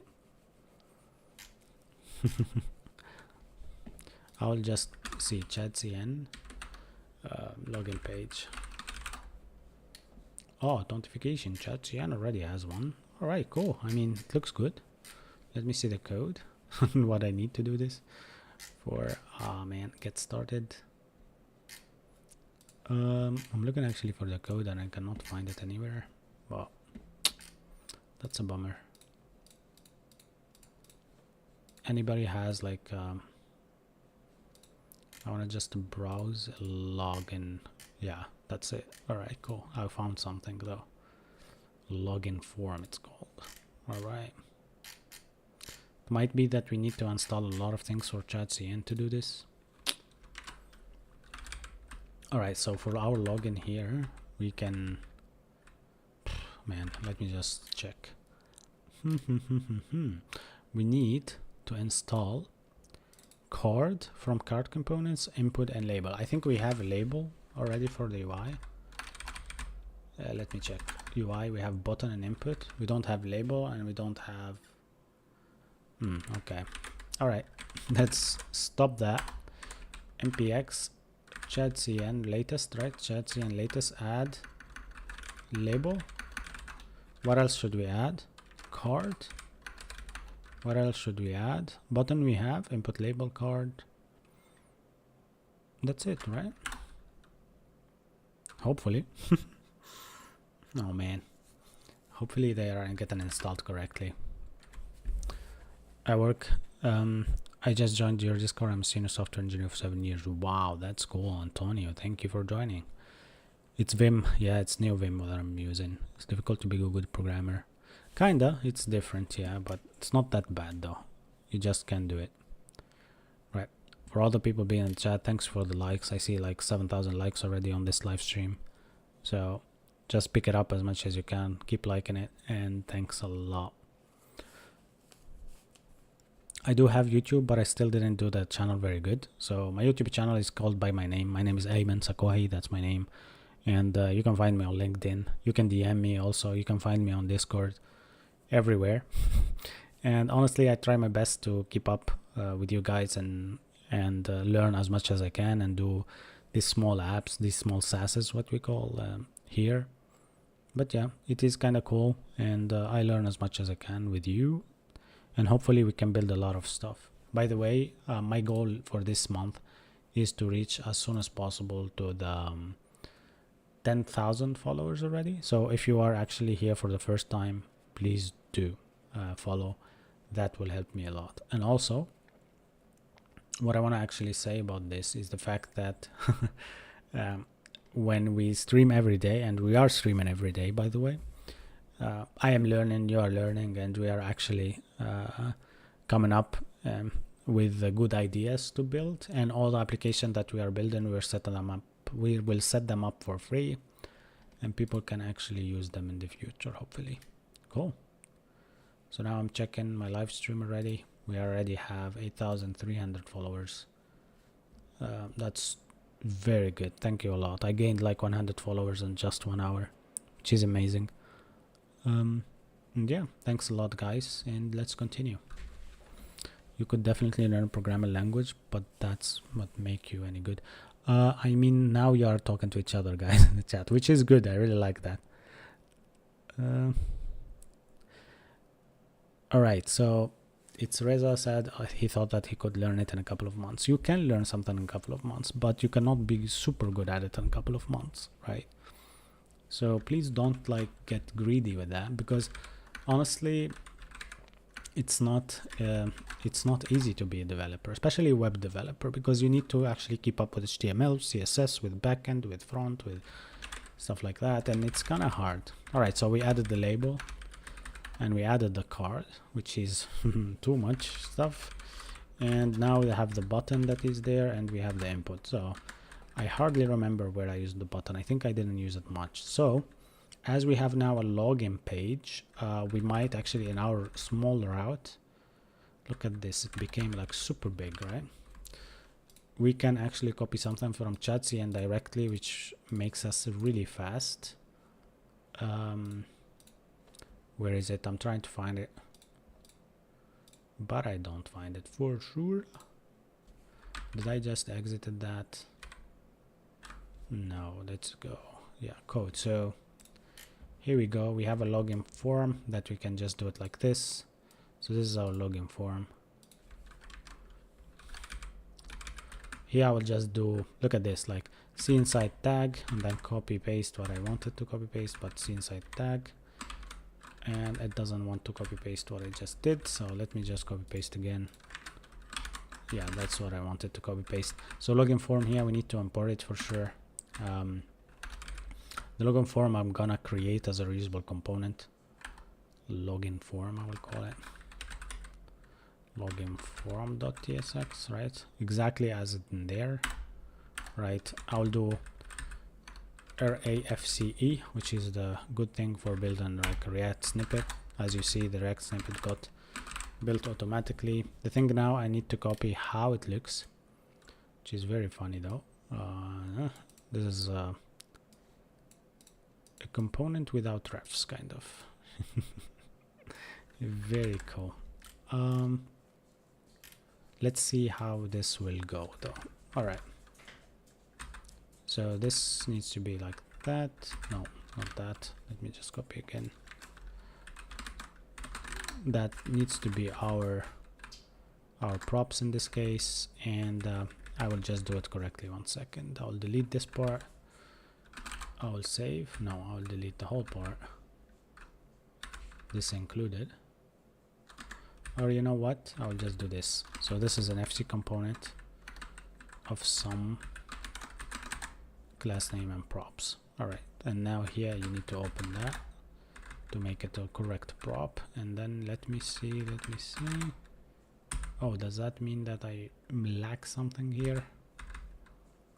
Class name, class name type. Okay, no problem.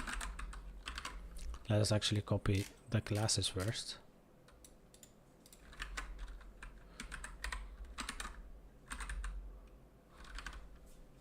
Because now I'm trying to find something that works directly, so I don't have to hustle about it. All right, so we have a card header and stuff. We need also to import that from ChatCN, all of it. Import cn from lib.utils, that's correct. And then import card, what is it called? Card, whatever. Card title and card description and card header and card content. You might not see it in the chat. Card content. I think that's it, right? I really love coding, but sometimes it really makes me crazy when I go on a code. That's fine. I mean, it gets us all crazy. Man, everybody's crazy about coding. Sometimes you just don't know what to do, right? And that's fine. I mean, if you don't know what to do, that's a challenge for you just to learn, right? All right, so we have card title, card description, card header, card itself also we need to implement. So yeah, card, and then let me just show you what I'm doing. By the way, I can just see inside that, whoops, how can I do it? See like that, then this will be like that, component, or UI, I think, UI, no, component, slash UI, slash card, and that's better. We can delete this React part, or we can leave it, and just we do import, you know, import all as a React. This is what people do nowadays, but I don't like it actually. This is a React.fc, kind of like function component, right? You can here put like any props or whatever. for our props here, we need to actually make sure that we are passing correct prop. Input here is not getting up, so I will do input as a variable, yeah, that one, and for sure I will just copy the same here, be inside that, and then let me just copy, and then the same thing here and paste, but the only thing to change is just input. Alright, what else can we see? Label is not there, so I'll just copy paste this here, change this to label.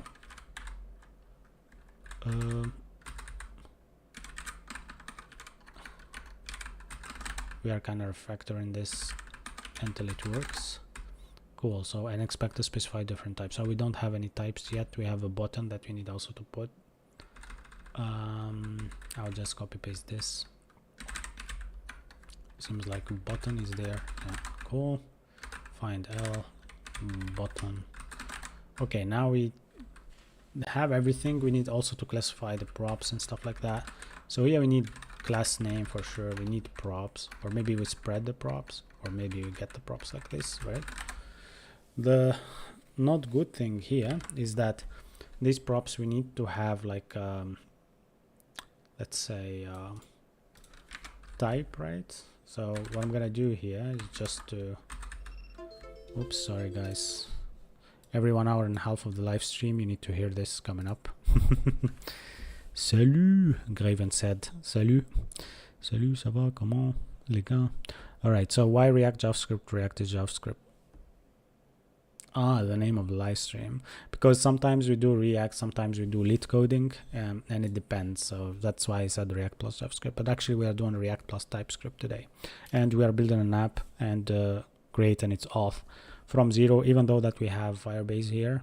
I don't really want to use it anymore. And yeah, that's it. Front end is hard, I think so, but some people here mocked me saying that front end is easy and I need to get a job or something like that. I think I laughed for sure, but I don't wanna like I don't wanna kind of like to mock my users kind of. Yeah. And my people watching. All right. So now in this case, now we have a props that we don't know what type of it. I will just spread it just for fun. All right.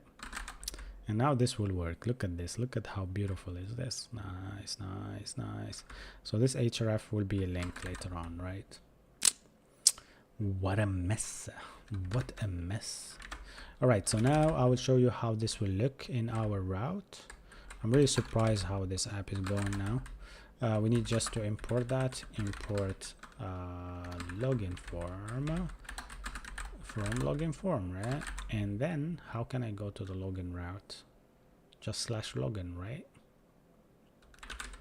Do I specify my route somewhere? Actually, I'm now clueless. No, it's just I have it in the header, right? Okay.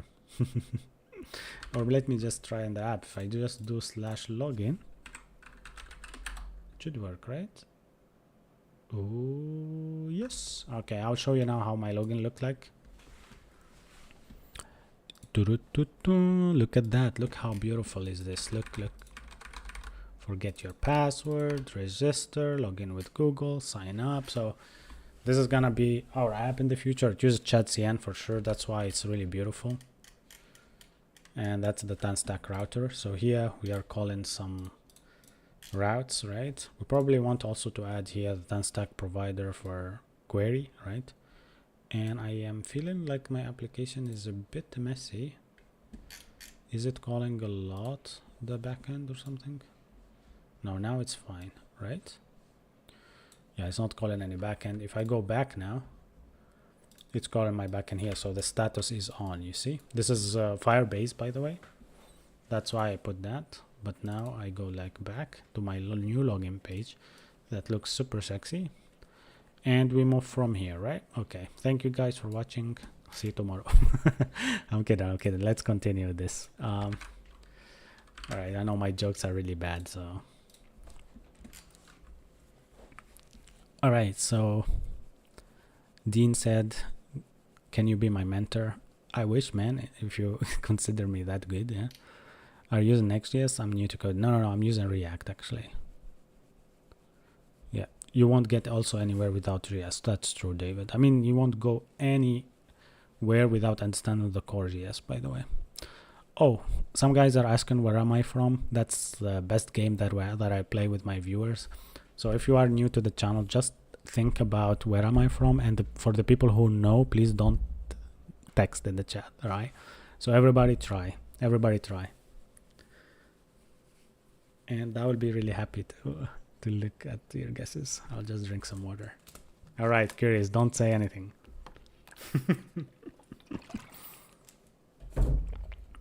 Rajib said that he works with Vue.js. Okay, some guy said Canada, very far. Pakistan, very far. Turkey, also very far. Okay, I am living not in the same country that I am from, so I will only answer where I am originally from, okay? Come on, guys, come on. You can do it. If you guess where I'm from, you get a shout out. Germany? Okay, I live in Germany, but I'm not from Germany. Okay, that's close. Nemo is really good. Colombia? No. I wish though. Iran? No. Okay, it's Arabic country. It's Arab. It's considered Arab. Oh man, come on. All right. It's considered Arab. Come on, more guesses. Morocco, close to Morocco. I saw it in the chat, by the way. Some guy was close. Tunisia, yeah, Tunisia. All right, Egypt, Morocco. I mean, Tunisia, nobody will go to Tunisia. That's funny, bro. Depresti, but Depresti, no, actually. Maybe he just came now. He's a mod. He knows that I'm from Tunisia. Algeria is close. Tunisia, Tehran. Isn't Tehran a city? Like the capital of Iran? Or yeah. You work for SAP in Germany. I wish if I work with SAP, I think it's even easier from what I'm doing. But no, I don't work for SAP. I work for Adobe and another company, 2 companies. Come on, I'm from Tunisia. Stop guessing now. You got it.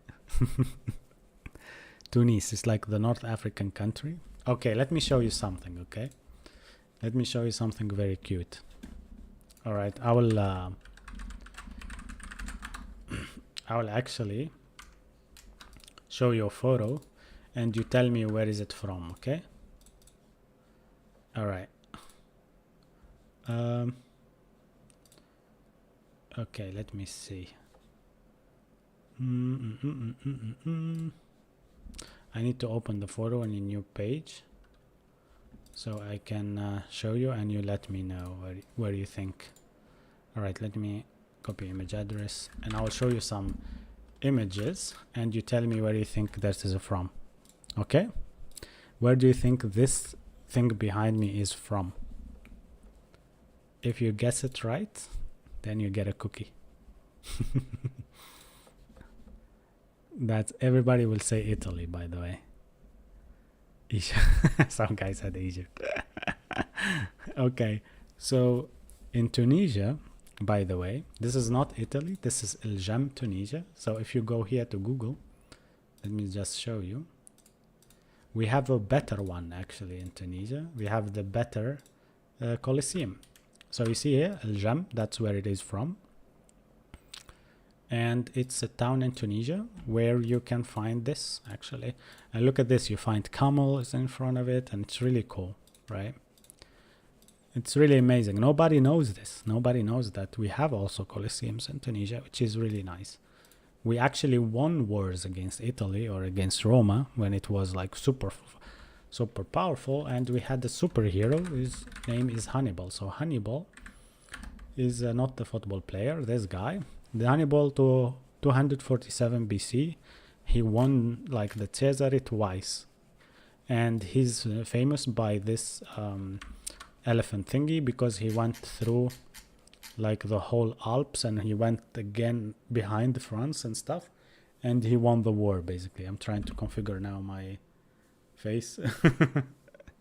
Yeah, the camera is doing bad. Now it's back. Yeah, so Hannibal is actually from Tunisia and he's a hero. So this exists in Tunisia.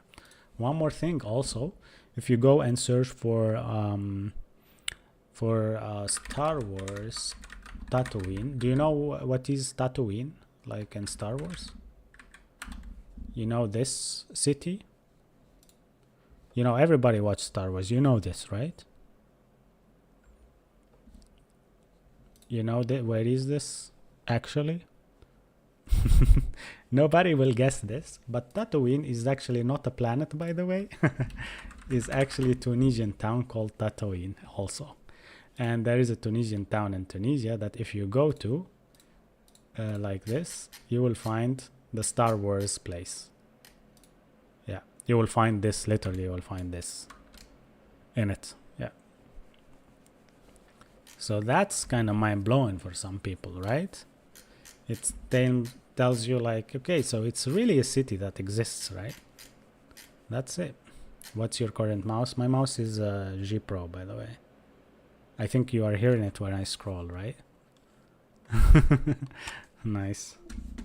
So yeah, Tatooine is actually not a planet. It's it's also a Tunisian city. So that's why I needed to do this, because people really don't know about this. Yeah.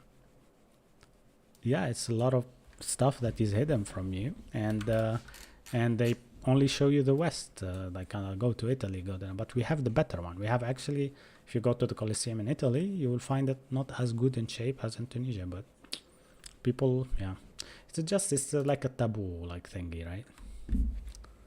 Yeah. Anyhow, by the way, guys, if you do me a favor, this is my Kick channel basically. I'm trying there like to also get like the followership thingy program. So if you want, just go there and follow me just for fun. I am streaming also there, by the way. I stream on Kick, I stream on Twitch, I stream everywhere. So go there and follow me just for the sake of it, and comment, maybe said followed or whatever. That will be amazing, because yeah, because it helps. Yeah. And don't unfollow, just follow. Yeah. Yeah. I have a Ukrainian friend who actually works with me, who's super good actually with code and stuff, and I'm learning from him a lot, like literally. Yeah. It's really amazing. Anyhow. Okay. Nice. Now we continue with what we were doing, and let's check how many followers we are on right now. Yeah, we are nearly 8,400. So guys, come on, push with me. Let's push for as much as possible we can do today. And yeah, because our goal is the 10,000 anyhow, right? Yeah, cool. Now we continue. After we actually did this login page, right? We're going now to configure it to work with 10-stack query. So let's go for it, right? Let's go to this login page here and call the 10-stack on it.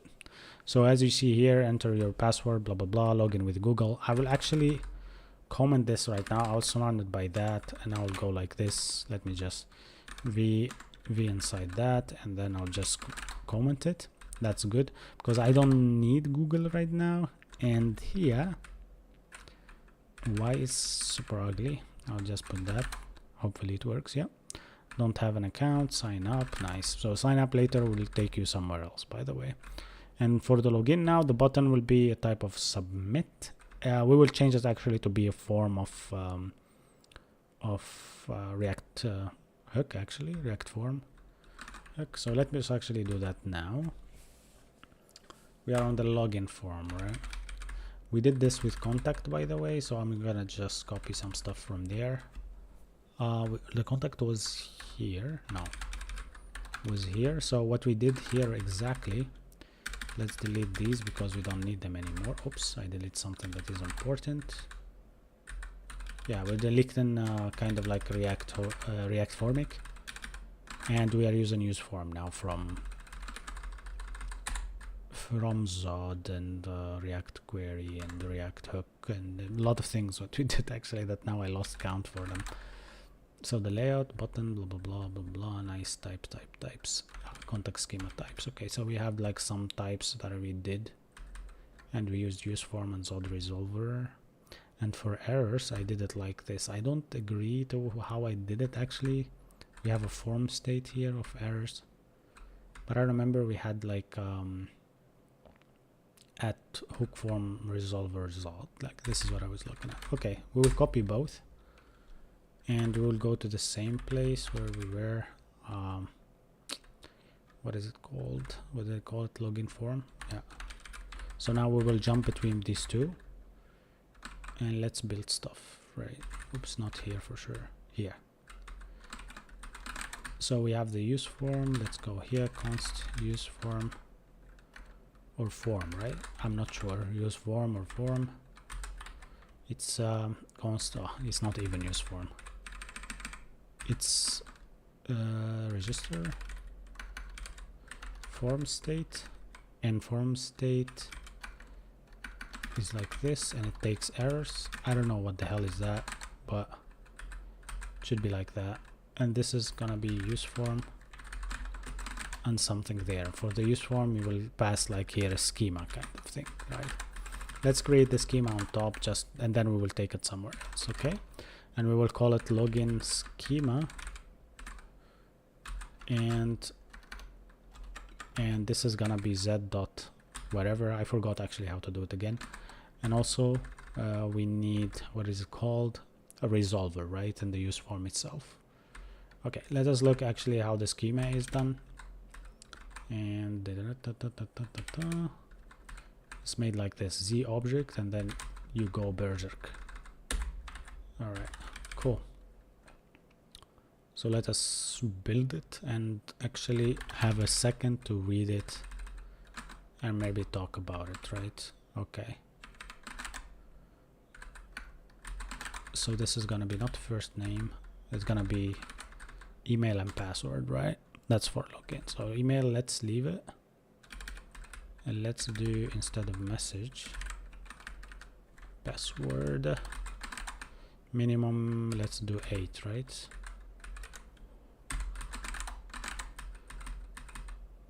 Z dot, okay, I cannot find Z. Why is that? Because Z from Zod, right? Z from Zod, or how is it done?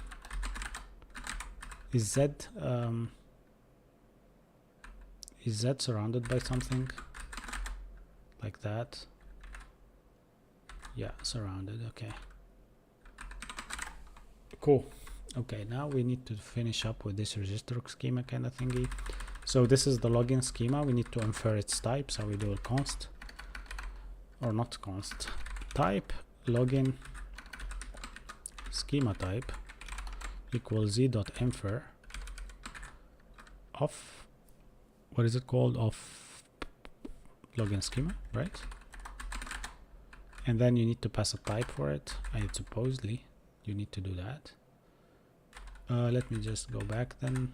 Not here, not here, not here, not here, not here. Okay, yeah, okay, type of. Okay, then this is how you infer. For sure I am wrong about this stuff because I honestly don't use them every day. So let me just copy that shit, and then this one will be like that, and then I say type of, and then here I just did that. All right, so this is the login schema that we pass here. Login schema type probably, and then here there will be something that I forgot also. A lot of errors, man. I'm gonna make you suffer, guys, to understand even what I'm doing. All right, how long have you been coding today? Just for 2 hours actually. It's a lot of stuff hidden from us. Oh, sorry. I need also to do this to show you the whole screen. What is the follower goal by the end of the year? The follower goal by the end of the year, I think anything, but I would focus now for every month to gain at least 5,000 new followers, let's say. So if we multiply that by 12, 5,000, that will be at 50,000 at least. At least, yeah. But you never know. I hope that we do that because, you know, I heard today that some of the most famous YouTubers, or they be live streaming for 1 person and 2 persons. So I'm lucky actually to have you guys on the chat. We are programming, we are doing kind of like right now a login page actually, and we're gonna gonna call the backend to log in later on. What are you doing in average day, architecture, management, or coding? Usually coding. I don't do a lot of architecture, but lately, yes, yeah. Bernard said, can I drop your repo? Yeah, you can drop it on Discord, and we can, not only me, but a lot of people will be able to check it. That will be nice. Thank you. Yeah. Cool. So how many followers are we now? I don't know. Yeah, 8,365, which is 100 more than we had yesterday. So that's already cool. So yeah, please share the live stream and also make sure to like it. That would be amazing.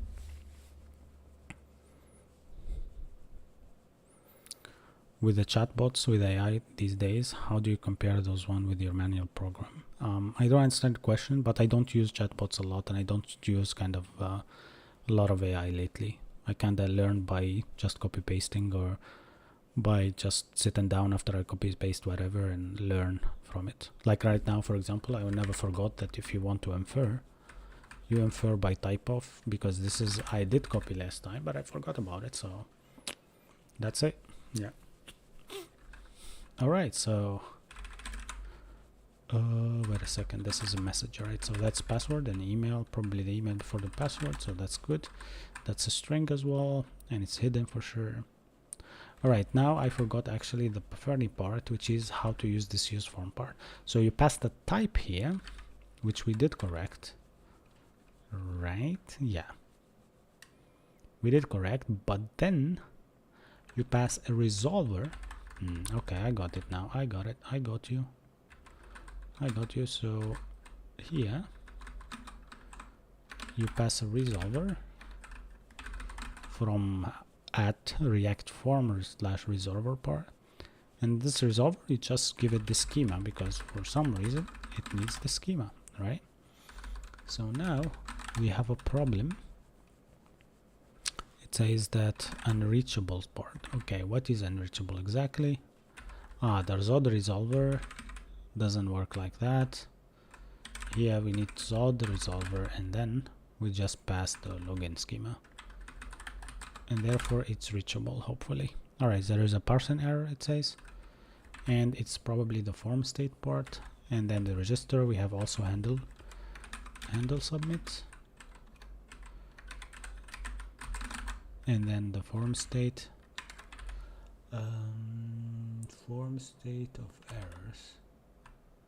Yeah, I feel like I'm writing it correct, but, and this is a const of register, handle submit and form state equal use form, which I did there.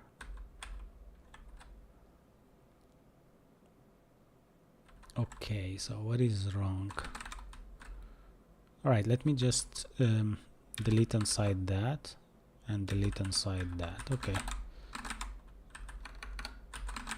what is wrong here? For sure, let me return everything. Or, you know what is wrong? It's just where I'm putting this is wrong. For sure. It's before the return. Alright, property errors is wrong, register is wrong, it says. No, it's just that it doesn't exist, it says on type. Errors, form state of errors. Yeah, for sure, it's errors, and I did. Okay, so errors is assigned but never read. Okay, so now we are good on the clear. The only thing that we need to do is just to go to each input and give it a register, right? So, and on submit, we handle submit with that on submit function. All right, so for now, I will do it like this. The on submit will always be the same. And I will kind of use the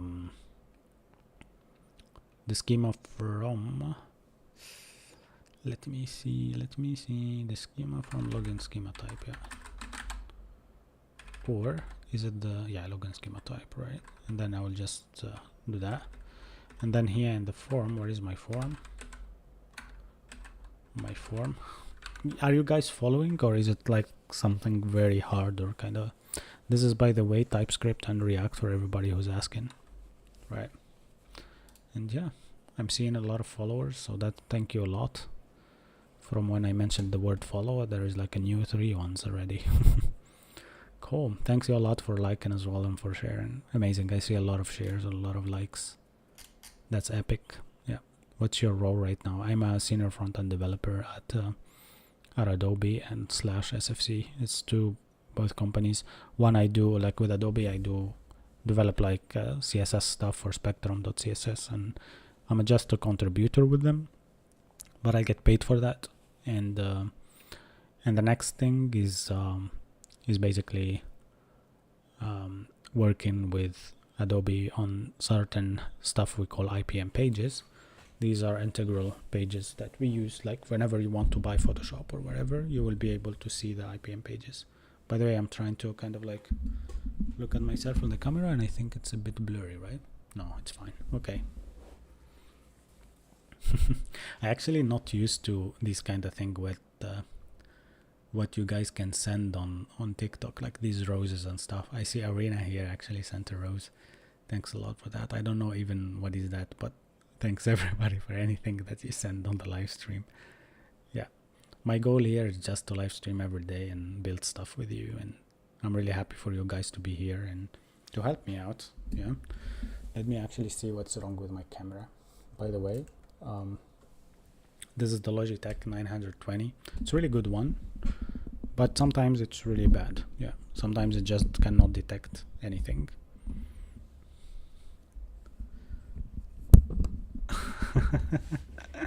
Arena, thanks a lot. She said that she didn't even find the like button, so she sent rose. Nice. That's amazing. Still good. Thank you. I don't know even what's that, but I hope that it's not something that you guys pay money for, right?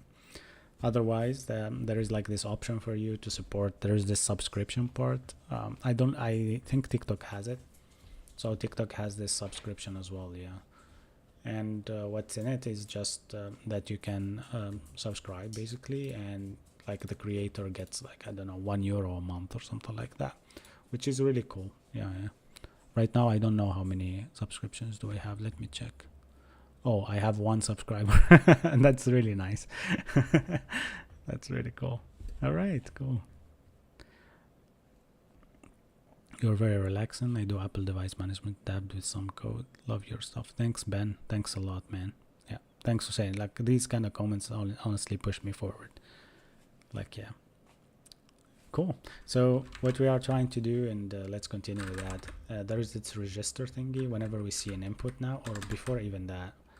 Let's go here to the form and do on submit. Oh my gosh, look how many submit functions it has. Okay, on submit, and then we just handle submit function that we have. Oh, wait a second, we need to get the handle submit from somewhere, right? Yeah, I forgot about it. Here you go. Here, handle submit. This needs to be like that, and that handle submits needs to be used here. And then you pass to it like the on submit function that we just did, right? Which now it tells us, hey, go register your stuff, and then register. And this one, I don't understand why you need to do it like this, but seems like that's how you do it. You just register. Okay, I did it wrong actually. I need to kind of like select this and surround it by that. And that's wrong. Let me just get thing up. So if I do Control J or Shift J and then Shift J here, no, Shift J here, nice. So then I can just spread this register and then pass into the register. See inside that, see inside that, see inside that. Why does not work? Ah, it's inside that. Email. Yeah. I will copy the same and just go to the password part. Where is my password? Here you go. Yeah. I'll just go like this and paste the whole thing. All right, cool. I mean, I think we are well done here. The only thing that we're missing is the errors part. I think there's another way to do errors, but I like also to do my errors like this. It's fine. I'll just go here under each input or underage div. What I did here, I forgot. Underage input. I don't care. Let's do it. And that's like, hey, I have here my inside word dot tuck, so I can do here see inside word and go email, and then go next and dot, and I will do the same thing. And here you go. Copy this shit and then go here and do the same thing. Find E again, see inside word, password, and then here find email. Oops.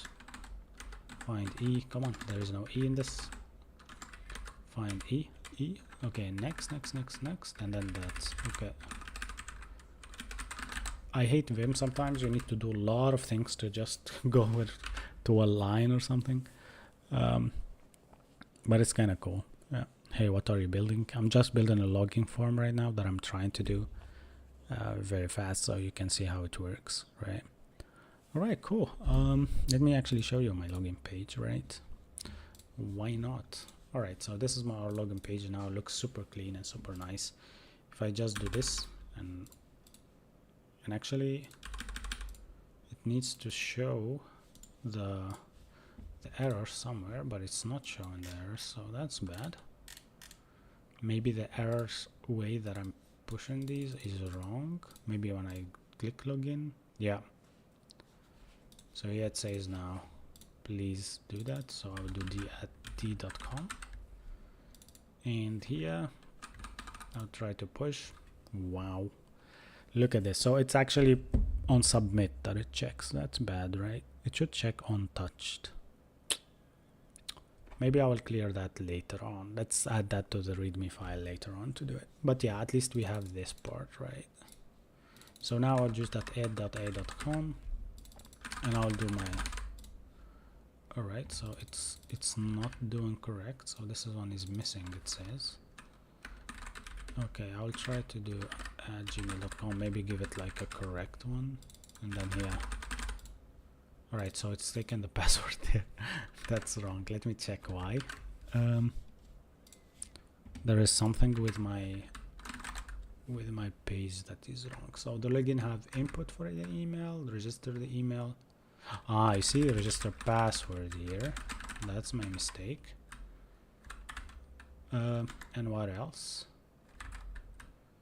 If I just go on top, it just stringify the data. Cool. Let's try again. Let me share again. Okay, why my camera is actually playing with me today? Let me try to fix it out. Is actually with good lighting, or should I just take it with me? Yeah, nice, cool. So now I'll just show you how it works. So now if I just do this and I'll do login, it just say that error. And if I do that and I do login, it just tell me to fill out this field, and then if I do login, it just shows me that. Look at this beauty, man. All right, so I will refresh now and try to log in directly, and cool. I mean, that's amazing. We did that. So the type now and stuff works perfect. Right now, let's call 10-stack query and see if we can log in actually. Change the register on password to password instead of yes, Fayed, you are right. Sorry for that. I actually picked it up late. Change mode to blur. Yeah, that's actually cool. Well, Riza Day, where do I change that? The mode thingy? Maybe you can explain to me. I wanted actually, I don't know that there is something about error labels that might be that I'm doing it wrong. Right? But maybe you can tell me about that. How can I actually do it on blur? On basically going out of the input, kind of, right? You can see my code and let me know. On the use form, there is a mode prop. Oh, okay, so what is this? Mode prop, mode. And mode should be what? Boolean should be, or just should be mode like that. And how can you use it? Okay, I'll just Google it. Why should I actually make you tell me? Mode use form.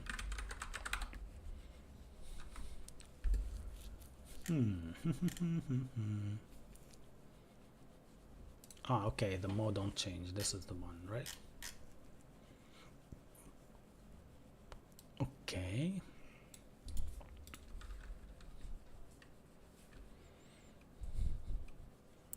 Prop not return and the resolver.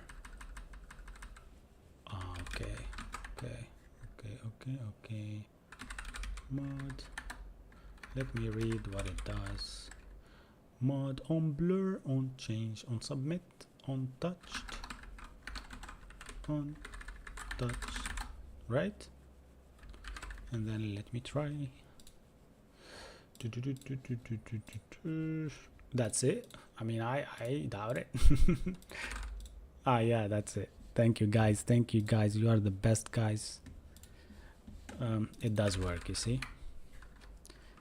This field has to be filled, and this one has to be filled. Come on, it's amazing. Very good. All right, log in. Come on, nice, perfect. Thank you. So on touch, that's what we will do. Right, well, look at that. React is really amazing with the at React hook, or whatever it's called, React hook form. Nice, cool. Thank you guys. Can stay tonight, but keep up the good work. Oh, Proc TikTok, thank you a lot. Yeah.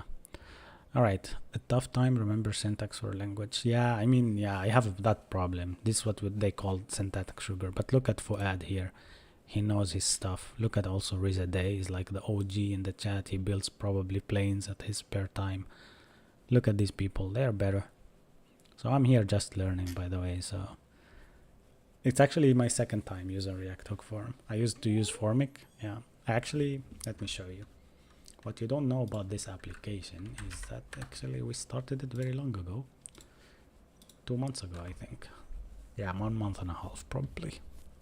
All right, I'll share my screen. So for everybody who don't know who am I, or want to kind of like check my repos or check what I do, this is the white noise project that we are building right now. That is, by the way, started by 3 people. That's nice. So this is the main. Let's go to the develop, because we are now working mostly on the develop.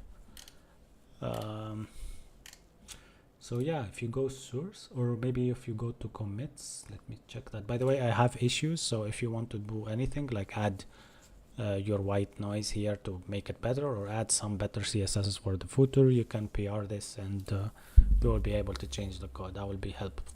Like, I will be really it will be really helpful to see that. Thanks everybody who actually did like a start on this. And let me show you what I wanted to show you. Actually, it's just how many commits that I have here. How can I check the commit? I forgot somewhere here. 67 commits we have on here. So you see this one, it's called deletion of Formic. This is just a low diff of JSON, package.json, and then update and package, update and Formic to React hook form. So this is what we did. We had here, not there. Where is it? Yeah, here you see. So we had before the validation to Formic validation schema that uses Zod adapters, and it has error messages like this and field like that. Field from Formic, by the way. So if you go on top, you will find me actually important from Formic some stuff like form, field, Formic, stuff like this. So actually, how can I check this file only, right? I can just open it like this, right? Weird, it doesn't.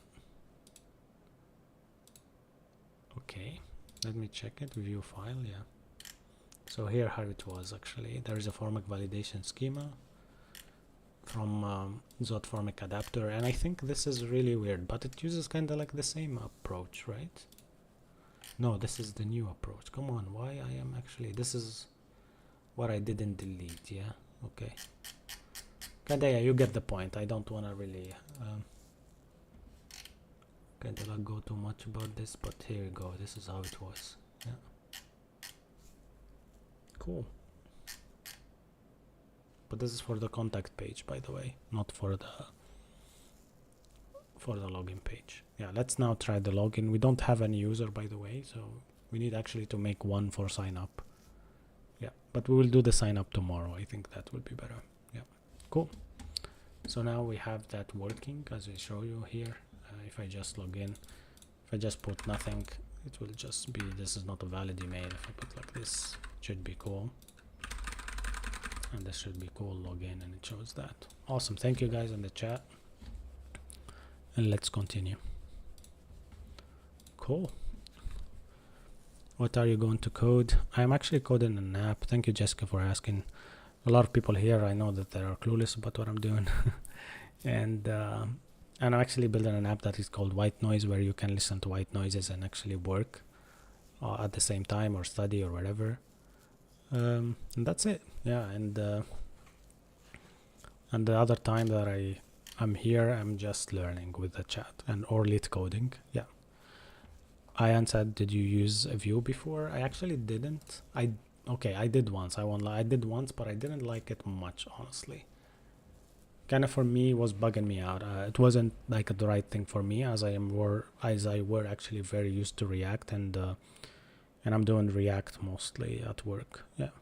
And by the way, this is not Next.js. This is a pure React. And thanks everybody who's following. We are actually trying to reach the 8,500 mark.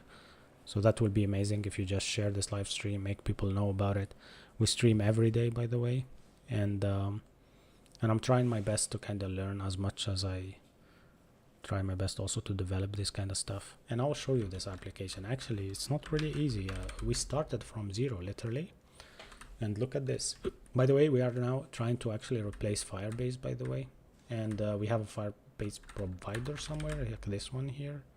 So I'm trying actually later on maybe to create a context like this one, but instead of Firebase, it will be my own connection part. And I did the backend with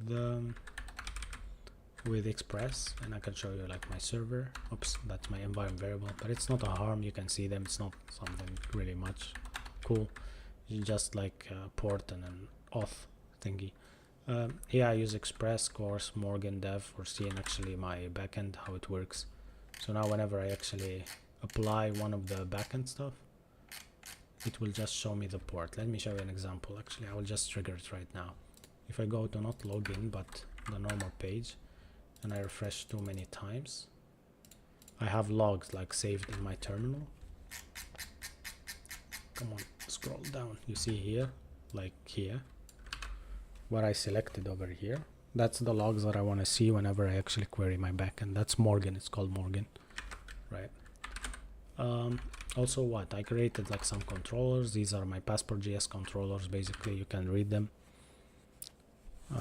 and it's amazing. Yeah, it's just like step-by-step building, right? Okay. Fuad said if you changed it from on-touch to on-blur, it will show the error. Okay.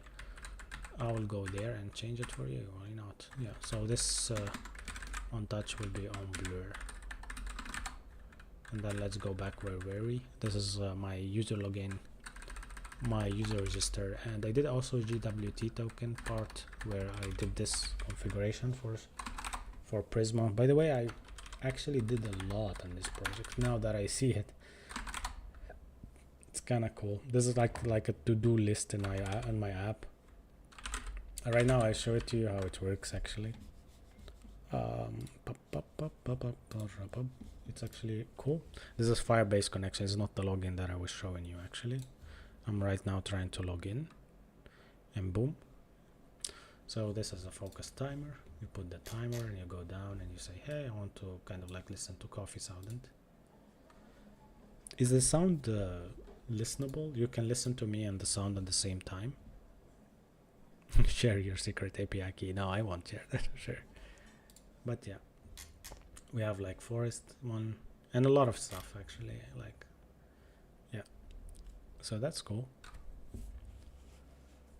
What's the best way to learn coding? Yeah, to do that, I always just will take you to one place. We actually, sorry, I'll just try to do it like here. You need just a roadmap. And there's a website called roadmap.sh, which is really good. I'll just enter here. You go to DevOps, for example, and you learn through a roadmap, right? So let's say the purple ones are the best ones that you can learn from, and moving through DNS, HTTPS, SSH, and you learn stuff like this, it will be really amazing, right? That's it. And yeah, but I actually followed this one, the front end path, right? Yeah, Maui, you can actually replicate it. Please do fork it, and you can build it with me. I have no problem, right? So go to this website, and by the way, this is how I will go for it if I wanted actually to do right now like a new path. I'll go to roadmap, maybe check front end, right? And then go and like build like a logic for my future. I would be like, yeah, I want to build web application. Like set your goals, like web applications. What kind of databases do I want to do? Maybe PostgreSQL, maybe some SQL based, no SQL based. Like know your stuff, right? Am I actually into DevOps or not? Maybe I'll learn DevOps. Maybe I'll be DevOps engineer in the future. So should I learn actually JS heavily? Maybe not. Maybe I'll learn also Bash. Kind of like this. Always like go step by step in this kind of stuff, because it depends also on what you want to achieve here, right?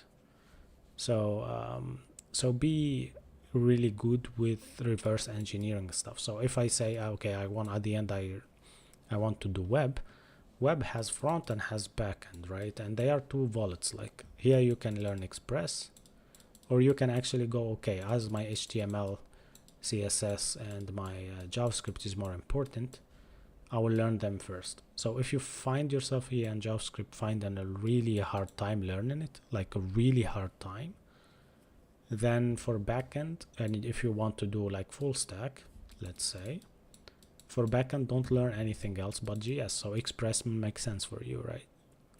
JS with Mongo, maybe with like one ORM.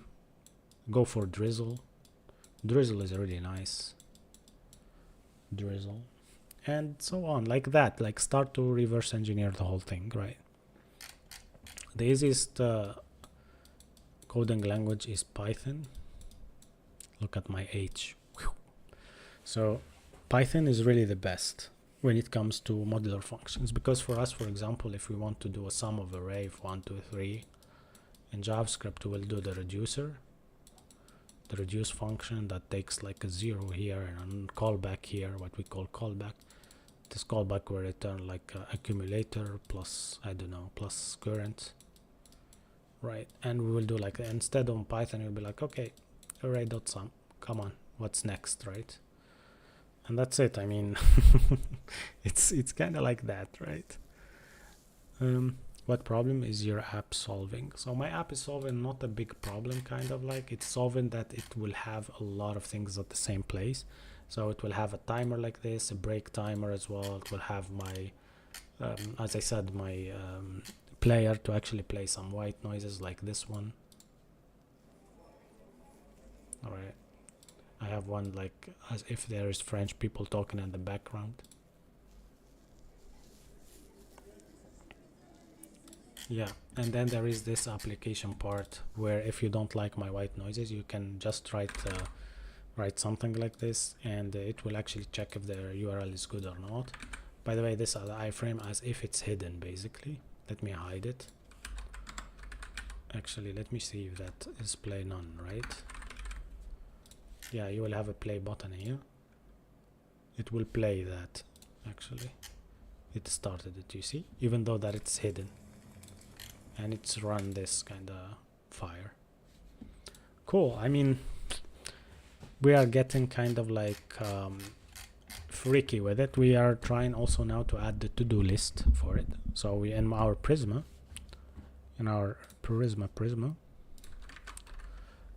we have here also a model of to-do, basically to-do's array. So we are trying to connect now our backend with it. All right, so let's go connect this shit. In the login form, our friend here said that on login on Blur will be better, so I'll just check the login part. So whenever you just exit, okay, cool, thank you a lot for that. Actually, it's a really good idea. Do you have any more questions, guys? Maybe I can help you with. Yeah, Maui, it's a productivity app. Maybe I should call it Productive IO or something like that. HTML editor, you can out data and that shows when hover in the mark. I don't understand here, user. Postgres Rizzo on or next. That's good, Rizzo. Yeah, Rizzo knows his stuff. Yeah. Does it sound like a nice project to show off? Not really. It doesn't sound like a really good project. It's just that we are building it with cutting edge stuff, with good packages, you know, with React hook form, with 10-stack query. Maybe we'll add Zustand, we will like the latest stuff. So if I have a job interview in the future, I know that I'm gonna build it with these, that I have experience with them already, right? And TypeScript, and we omit in here types and adding types and doing strict typing and transpiling and running backends, front ends. Like, it's really good. What we miss actually here is just Docker and some GitHub actions, and like everything will be running perfectly, and we are on the full stack then. Can you write SQL on Linux? Yeah, we are on PostgreSQL, but we are not running SQL. We are doing ORMs with Prisma. Really amazing. Thank you for all these good questions. Is learning CS and Unity perspective? And I don't know what is the question about, but yeah, learning Unity is more like C#, C++ thingy. I'm not sure if I can help you there, but yeah, let's build Docker. Well, at least I need money for that. I need probably 200 more developers to do that. Oh gosh. All right, how many followers do we have now? Let me check. We have 8,418. Okay, guys, let's go. You are from Latam? No, I'm not from Latam. Actually, I'm from a country called Tunisia. It's in North Africa, and it's a really cool country. It's really, right now probably there's 25 degrees. People are enjoying themselves. But yeah, also I have my Discord on my profile, so go there and check it. You can actually join us, and we share memes, we share stupid stuff, so you can join us and actually give us your opinion about stuff. Cool. So I have 8,419 people watching, and that's nice. Oh, I mean following, sorry. Yeah. Cool. You would like building a Shopify app? Maybe next. Maybe actually the next app that I will build, as you are all here. Do I tell you what is the next app? I actually put it down. Yeah. The next app that I'm building is gonna be a stupid app, by the way. It's like a chatbot for AI, where it will learn about relationships between men and women, basically between girlfriend, boyfriend, whatever, right? And it will have everything in it. It will learn about relationships, maybe about like multiple people, and you will write it some cases for your relationships, like to argue about something, and it will give you give it a prompt, and it will actually read that prompt, and then provide you an apology text, or provide you like breakup text if you want to break up with your significant other. I think that it's a trolling app, kind of, where we will use the AI, like from OpenAI or whatever. But also it will be really cool to just do it like this, like very funny, you know. That's it. Yeah.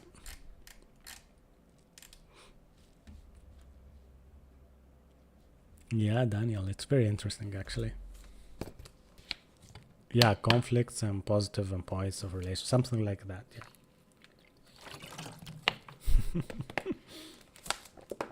And I'm sure it will work. I'm sure. I think I will, just because it's just one form, right?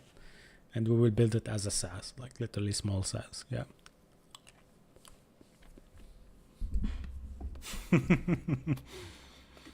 I think everything will be covered.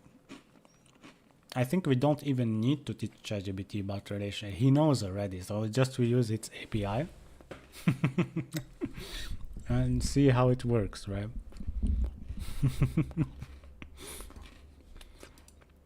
That's a good question. Narcissism is covered or not? Asked by our guys curious. I opened your profile on the stream just to show everybody who asked the question. I've been coding about 6 to 10 years, but in different stuff, right? Yeah, ChatGPT knows a lot actually. Yeah. Can you do a demo at this point? What kind of demo? Which app, by the way? I was showing my app. Here you go. This is the login page. But yeah, let me try it back because we are logged in already. Yeah. Yeah. But yeah, I don't want to talk about it much. I still even CSS not really good. So let's follow up with calling the backend now and see if it works, because that's the most important part. So I'm sure that in order for us actually to make things work now, we need to use the mutation part, right? And honestly, I don't know how use mutation works. So I need you in the chat to help me out, okay? So we need use query, use mutation, and use query client. So let's fix that. So here, let me actually see which ones are, yeah, all of them are imported, right? Okay, cool. So this is our form, import, use query client. Oops, I opened something by mistake. And what else did I say? Use mutation, right? Use mutation, because if you're going to use like a sanity check as we did it, the sanity check was on app.tsx, right? I forgot actually. Was on main, right? No, on app.tsx. Yeah, the sanity check was with use query, right? But now we are not gonna use query, we're gonna use mutation.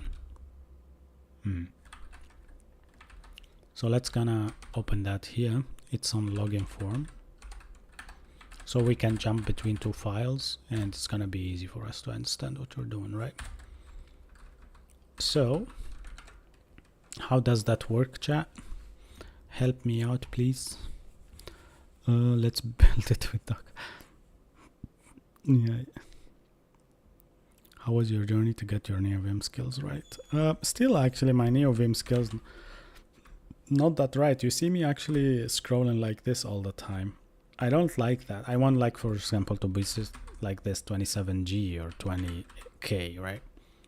But I still don't look at the numbers on the left side because I added that anew. So I'm doing them like step by step. But for example, now to go to input, I went like this. I could have do it like this. I am at the end of the line. I do capital F and then I, and I will go directly there. I also cannot use like open brackets M, upper brackets M to go always to the open brackets or single brackets, whatever it's called. Yeah. Or if you do this and capital M, you'll go always to opening brackets. I don't do that much also. Like this M, like this M, open brackets or closing brackets. Yeah, you can go always to bracket to the next bracket, kind of. Yeah, I don't do that. I don't know why. Yeah, this is okay. So now if you want always to go to the open bracket down, you do M, or no, you do bracket M, bracket M, bracket M.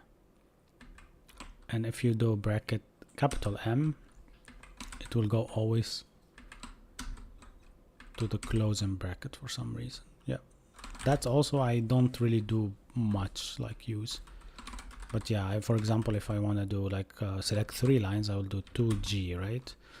But I do this by like that. I like also my keyboard. I like the sound of it, so I like sometimes to do this sound kind of. Anyhow, but I'm trying, right? Are you using Material UI? No, I'm using Tailwind, by the way. How much do you earn from live? Zero, my friend. Literally zero, honestly. That's what I learned. I will show you actually. Where is it? Where is my phone? It's not here. But I earn zero actually, nothing. But I do it for the fun. Honestly, my salary is good in my job and stuff, so I don't care much about the money.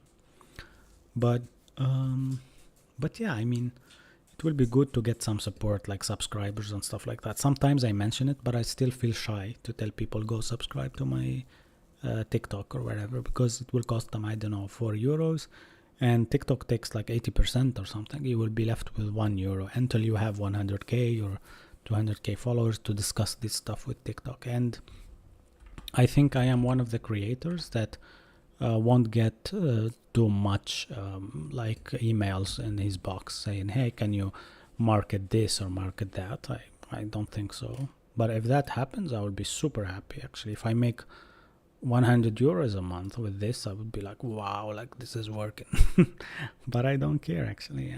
Yeah, for now I'm not caring much about it. Yeah. All right, so yeah, we need also to get the login part from our login API. So import login variable from, it's a promise, so this is the one. Yeah, from API user, and that's our function, right? So now we come here in our, after the const of the form will be better, and we do like const, and we get is loading maybe, or is fetching from use mutation, right? And it kind of will take the same from what we did there, like query function and query key. I suppose that's something that will never change. Query function, no. Okay, it takes like an object first. Yeah, no. All right, I'm not sure now at this point. Okay, so here it takes a function until inside that, so I'll just do this query function. I will do anonymous function. I will leave it like that for now. Maybe the login will take something. Yeah, login part. Yeah, it will take, and this I don't know actually. How does it take the values from there, from the form? Register values? I don't know. This I didn't know how to pass that. Let me see my login part. Here we don't pass anything, so that's fine. And then we need a query key, right? Query key. And this will be like login, right? Yeah, let's see actually the use mutation part, what it does take, because honestly I'm clueless at this point. Yeah, by the way, also we need yeah, we need kind of like a query client for this, right? I like how people heard that I make nothing, so they went and followed.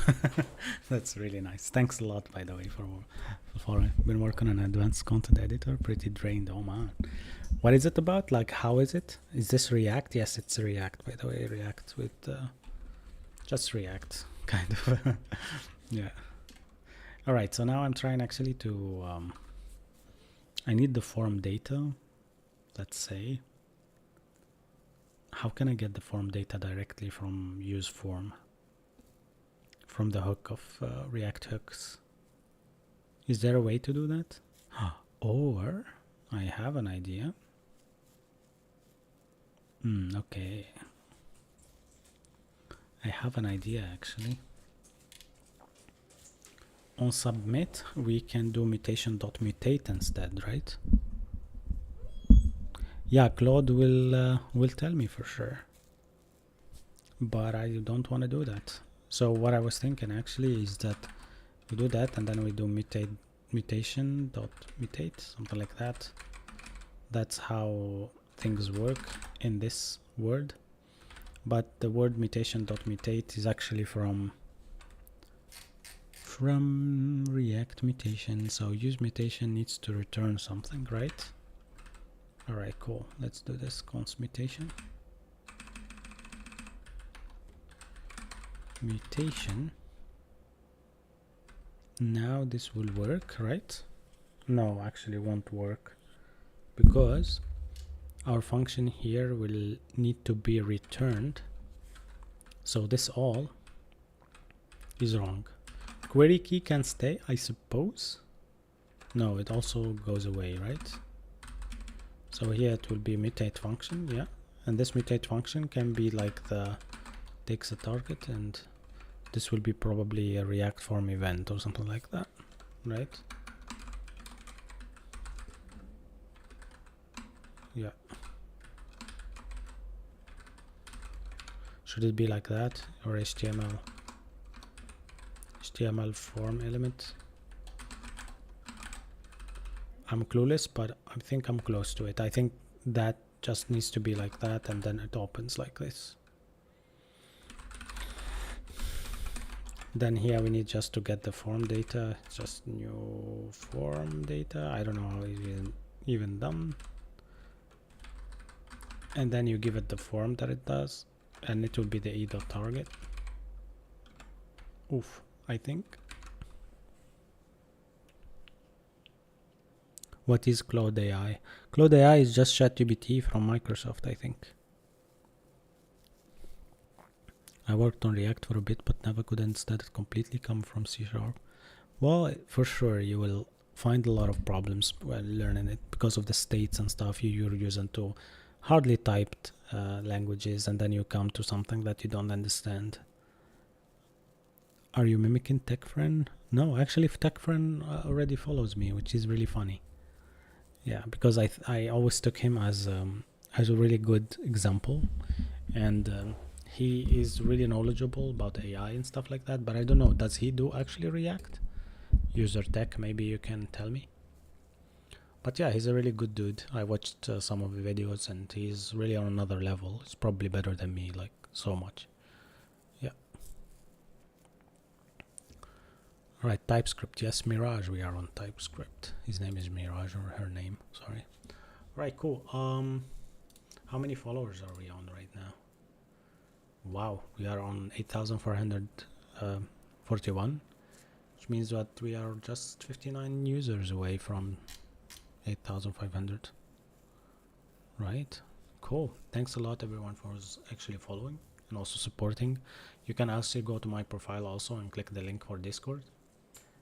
You will be able to join our Discord, and you will be able also to ask anything there, or maybe share memes, or we can even play video games if you want, guys. We'll be happy to do that. Yeah, cool. Yeah, our goal is 10,000 by the end of the month. I think we can do it, and it will be amazing. David is here. Nice. What are you building? Today we are doing just React hooks, and we are actually mutating them with 10-stack query, which will be amazing. All right, so we have the function here to be e.target as HTML form element. I think that will be the type, or maybe not. Let me check actually what I can do that for. Mutate.function, mutate.mutate. Everything is complicated nowadays for this React stuff. Even me, like, I forgot how to do this stuff. All right, cool. Yeah, so either HTML form element. Okay, so basically don't give it a type, you just cast it, which is not bad, but man, I don't know, it's kind of weird to do. All right, cool. So what are we getting? We are getting the email, which is like form data.get email, basically form data.get email. Sorry, I did a mistake there. And then I will copy this and go email again. It should be password. This should be also password. I'm not sure why I'm doing this, but it seems like I don't know how to get values from use form. Nobody in the chat knew, so why should I not do it this way, right? And what I will do exactly, I will just return here. Return the function for login, and I will just pass. Am I passing them like this? Okay, let me check this definition part. Okay, I'm passing them as an object. Why I did that? Ah, man, that's a bit odd. Email password, that's what I did, right? Email and password. Okay, format normal is not type to type string. Oh man. Okay, maybe that will work. Yeah, for sure. Typecasting is like boom, it's like the best thing ever. All right, now we are coming to the next thing, which is on success part. On success, and here we are just passing a almost function. This one will be like that. Okay, here we can query client and validate something, but we don't need to invalidate anything in our case, right? but I will create it like this. Like for example, I can copy it. I have something like an example here. That's for example what we have for users. But in our case, we can just do it like this. We can just comment this out for the fun of it. Why my LSP is not working actually, or why my mutation also is not working? Could it be that yeah, this could be like an anonymous function, right? All right, so that works. Expected one element, but got 2. What kind of argument do you expect here? Okay, let me check. Should be expected nothing, right? Maybe the e.target. Okay, dot mutate data.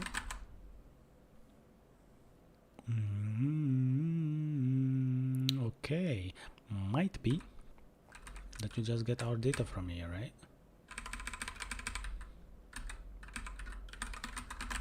I'm gonna just try it like that. Is grabber never used? Get rid of this. Do this. Const email password.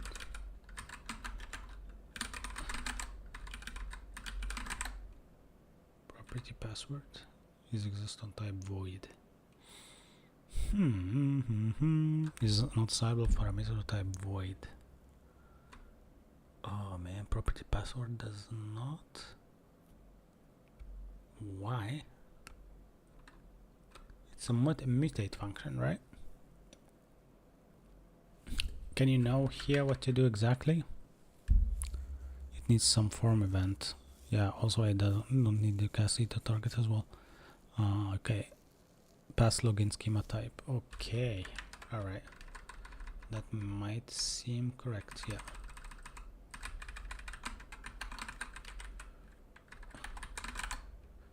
Yeah, you are right actually. But it might work, it might not. Let's see it in action. Right, bro? Thank you, Obi. Though we don't know if it works or not, but nevertheless, just use AI, bro.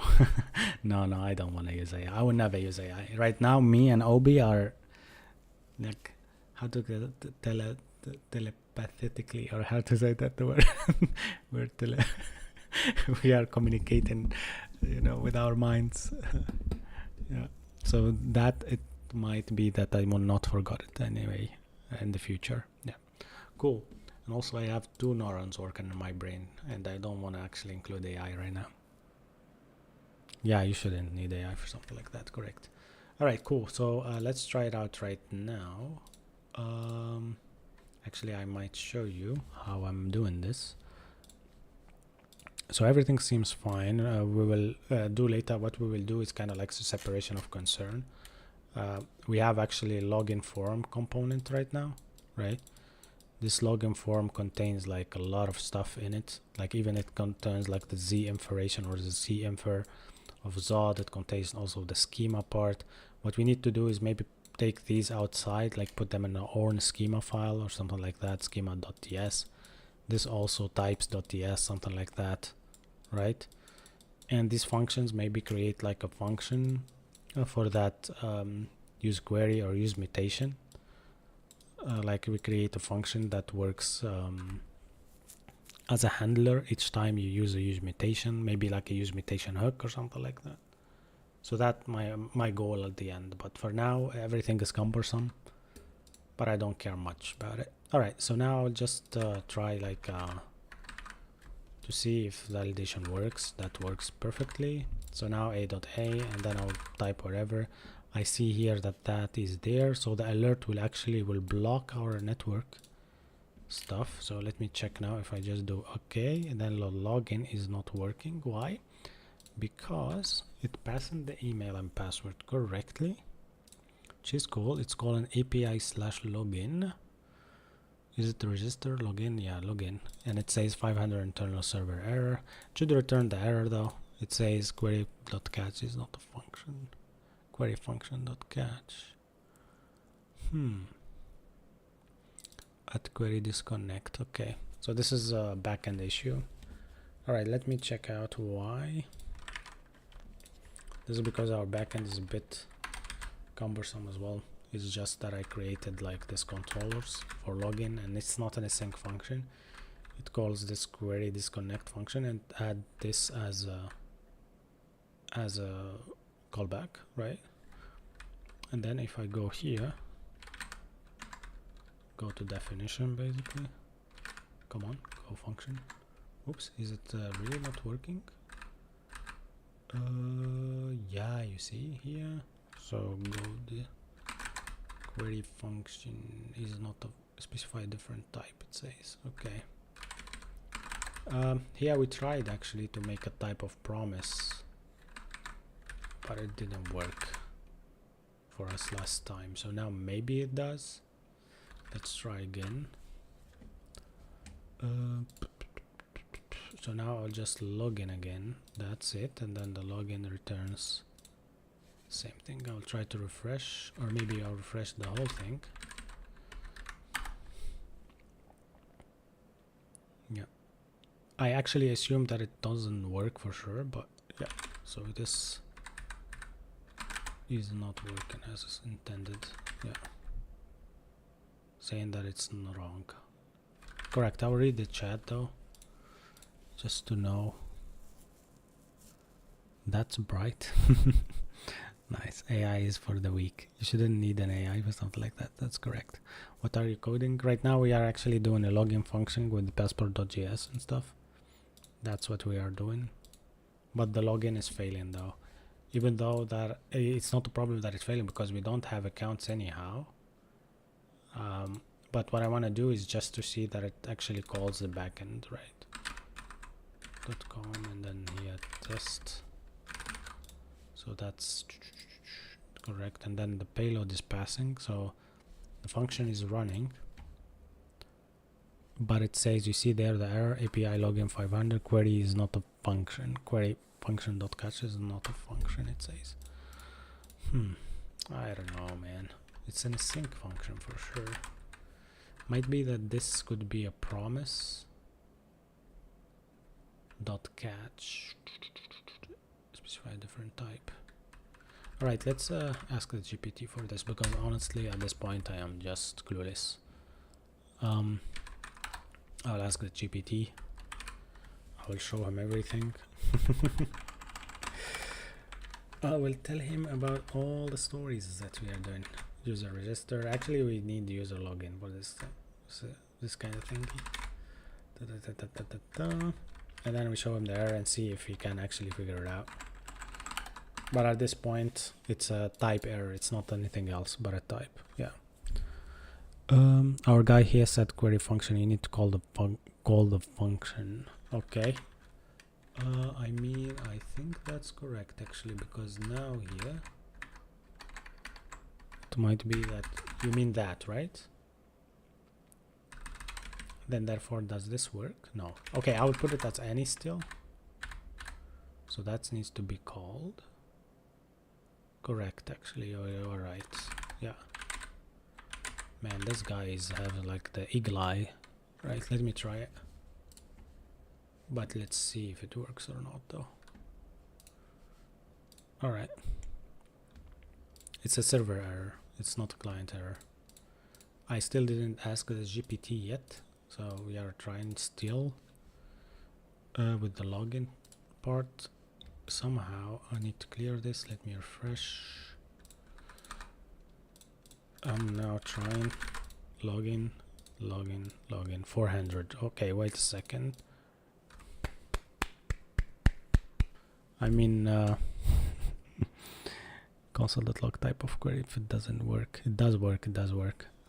You know what I have here, you see, is actually that I specified a dummy, like a dummy saying user not found, you see, and it works actually. It is actually querying our database with the 400 error, and the 400 error is fine because it's not a 500 error anymore. It's just that I have this controller here that returns that as a dummy. Here you go. So here I didn't find the user because the user is not found at all, But I'm really happy with that because we did a mistake here. Obi, your name is Obi, right? Obi, we will give you a shout out for this. So let's do it like this. We say shout out to Obi for the hint. And by the way, this was a mistake that I tried to find out like for ages. And now let me try actually the query function part. Maybe it works now.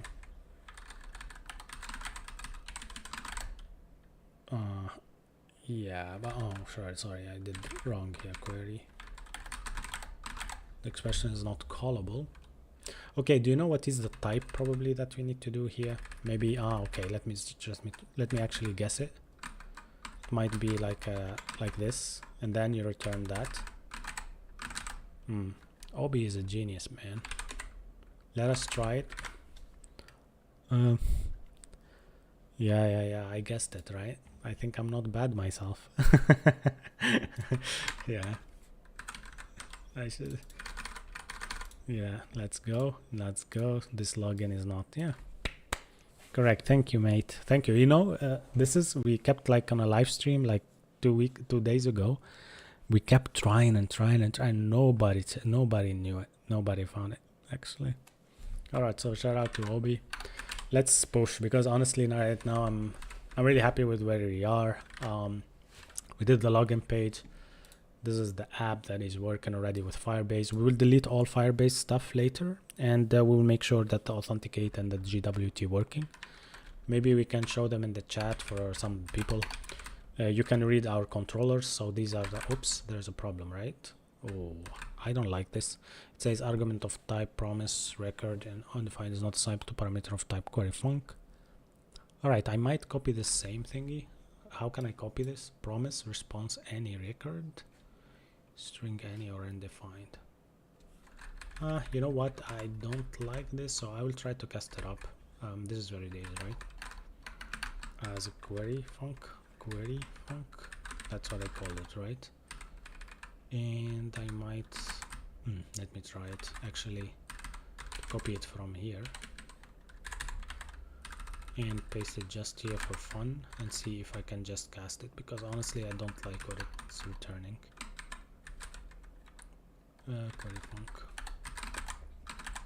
Query func refers to as a type, but is being used as a value here, but as okay.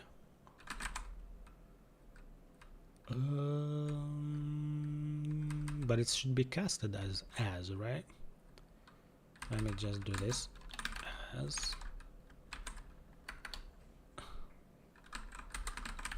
Okay.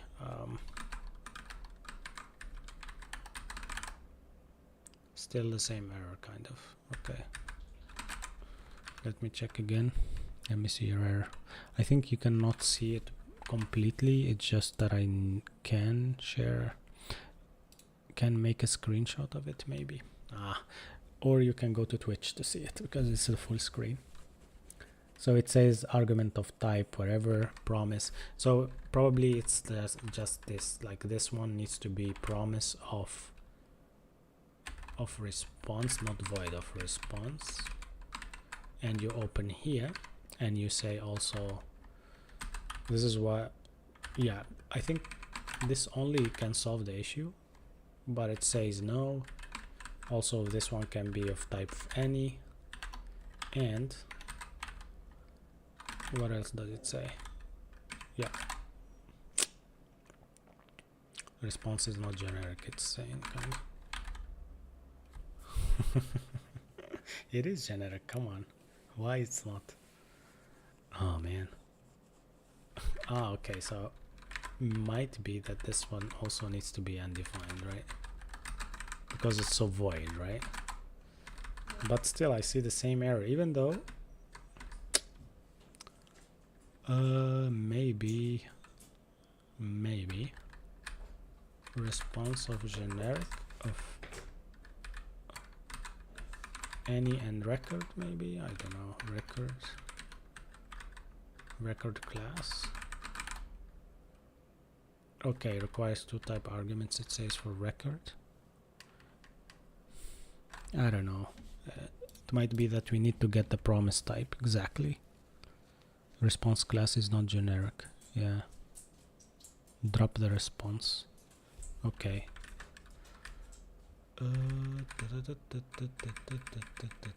Let's do, honestly I think that any might work, but oops, did I do mistake here? Oh, I did a problem now. I saved this as another file.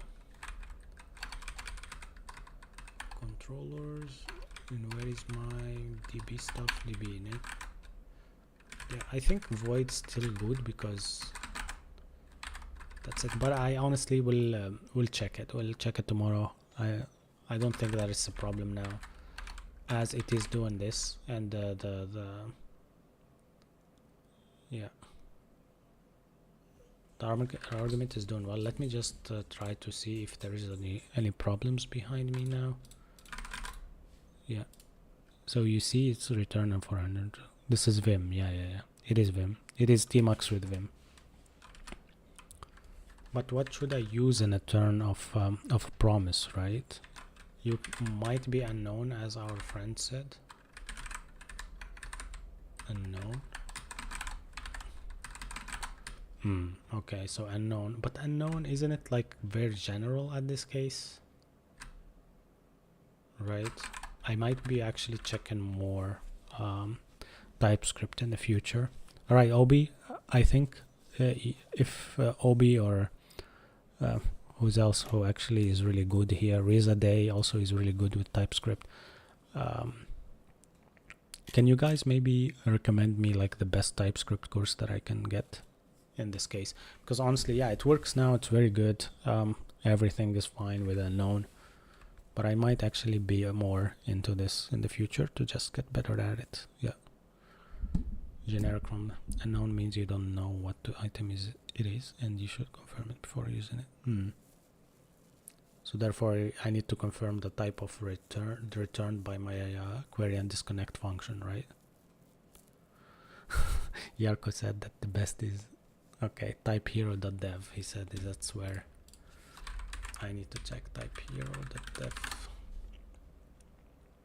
Alright, seems cool. Is this kind of like a track for a roadmap or something? Okay, start exploring. Let me check. Default generic function. Oh wow, okay, I like this. Yeah. Alright, I will save it. Thank you a lot. I need to save it. Where is my bars, man? Like I used to have like coding stuff that I save in my bookmarks, but my bookmarks is not even there anymore. Alright, bookmarks. Yeah, I need to show my bookmarks though. Oh, maybe I hid them for okay coding, then I have these. Okay, cool. Nice.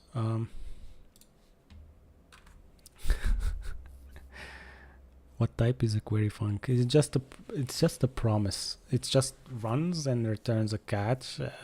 That's it. Just a promise. Async dispose is better for handling this, but I don't get your thingy. Like, what do you mean? Look at the async dispose. Okay, async dispose.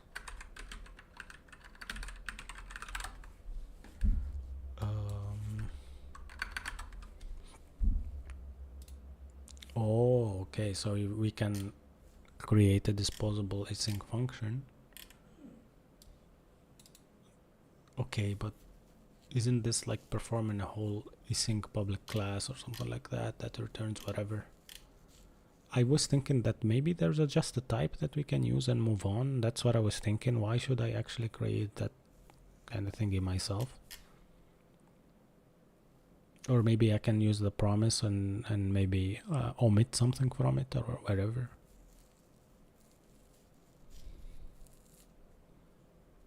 Okay, total TS is math and TypeScript hero trust dev. Awesome. Thank you, Jacob, also. What's the best way to learn the language? Is what I'm doing right now. Just trashing yourself all day just to try to learn how to do a type or a function, and it will make you better day by day. Cool. All right. So then that this is working, let's look at what we did today. All right.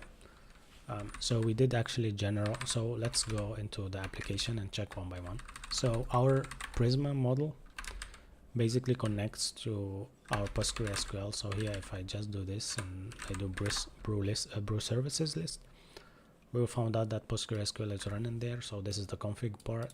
And actually there is something that I installed. It's called PLSQL or PSQL actually.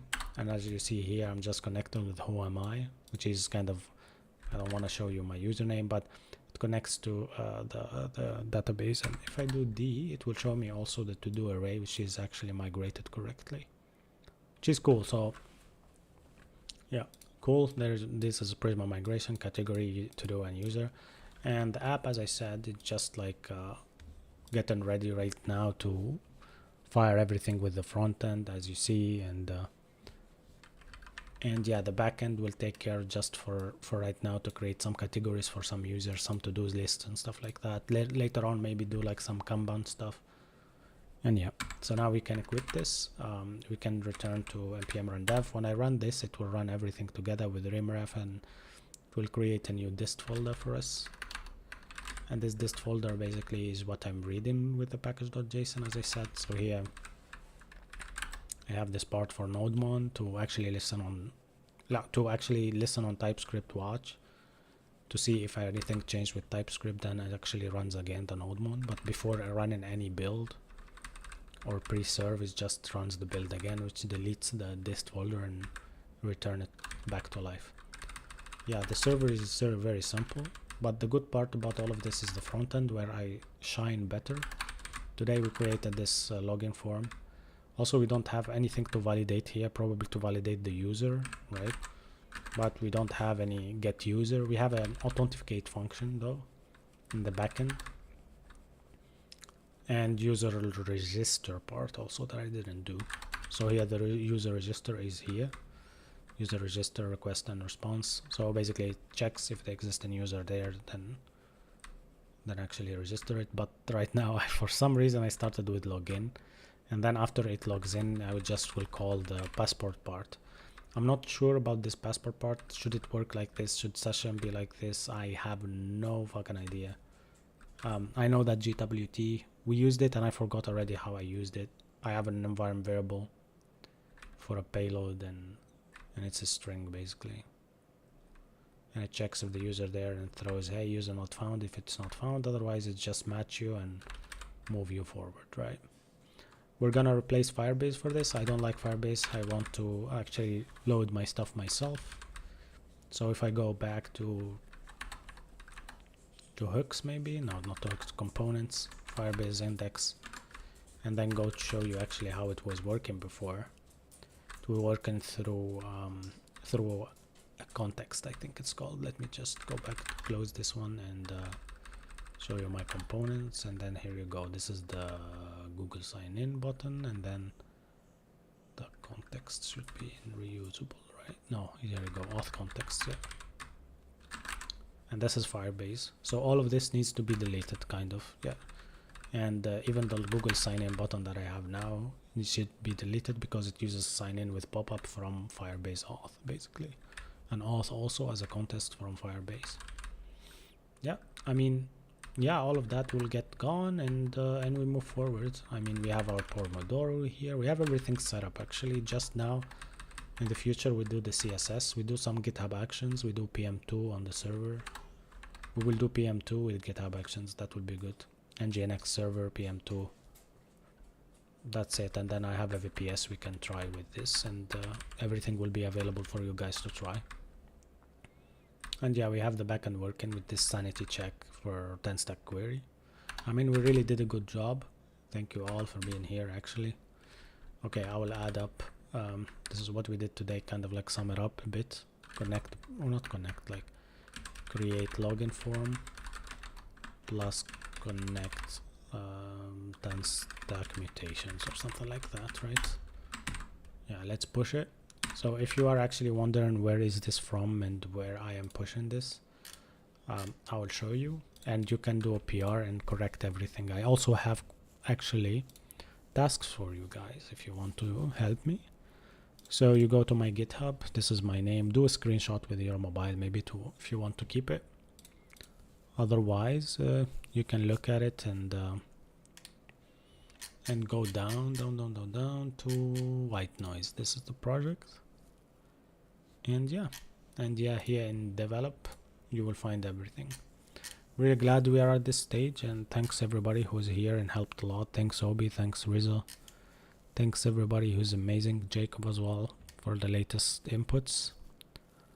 And yeah, if you want to support, as I always say, there's the subscription, there is also the follow button. Please follow and help as much as you can. We're going actually to live stream every day, and we're going actually to make this app live. What is this white noise, bro?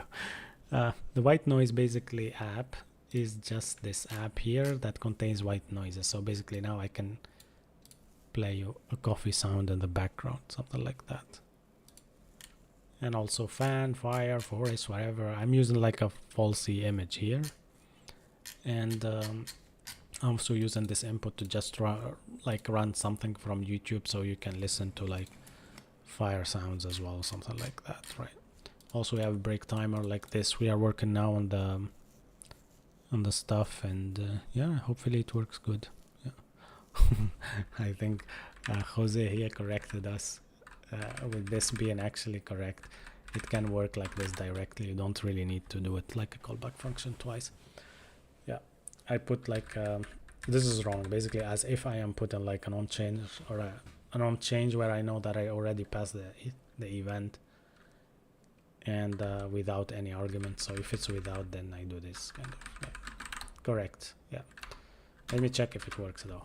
This is kind of like on the login page. It was on the Google sign-in. So basically if I log out here, this is my Firebase login page, by the way. So here the sanity check part is just if I refresh, it will check the status of the server. And I did it because before I didn't know how to do passport and stuff like that. So I was like thinking, yeah, just get me anything that works to know that my function works, and then we move forward, right? All right. Cool. We did a lot of stuff, and I learned really much. Okay, let me just correcting bug, not bug, correcting or renaming. Yeah. Cool. What else? What else do you guys have? Yeah, that's it from my side today. We already did how many hours? 3 hours on the live stream. That's really enough.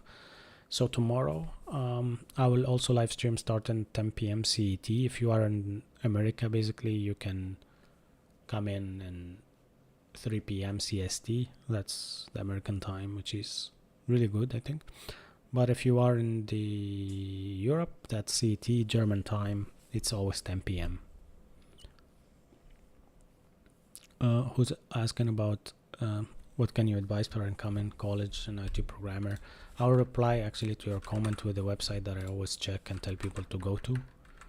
It's roadmap.sh. Go there and you'll find a roadmap for whatever you want to check, right? Hi, Prev Greco is here. Nice to meet you, mate, again. I saw your message on LinkedIn, so if I find anything, I will let you know, by the way. So thank you, yeah, for sharing your CV. Yeah, nice. Maybe tomorrow we can do like some Leetcode, or we can continue with this and do maybe I don't know, maybe like a portfolio check, so you can share with me links and I will check them, right? That will be good. Awesome. And what should be in the promise type of query function? Honestly, I put an unknown there and I don't care about it anymore.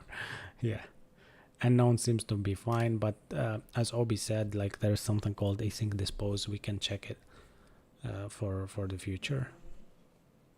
Yeah, just trial and error here, like step by step. All right, tomorrow then we do Leetcode, a bit of Leetcode, and we will finish up with this as well. All right, cool. All right, so I just wish you the best, guys, and thanks a lot for being here. We already, how many followers we are already? Let me refresh. Wow, we are 8,488. Maybe you can reach me to 8,500 before I go to sleep, and that will be amazing. Thanks a lot. Share this live stream, share videos, watch my videos on my channel, and also go to my Discord and you will find a link in my profile and you can join me there. Thanks everyone for the journey, and we meet up tomorrow, right? Awesome. Bye bye then, and we hope for the best. Tomorrow let's continue with Leetcode and let's make this our fun day-to-day challenge. Bye bye.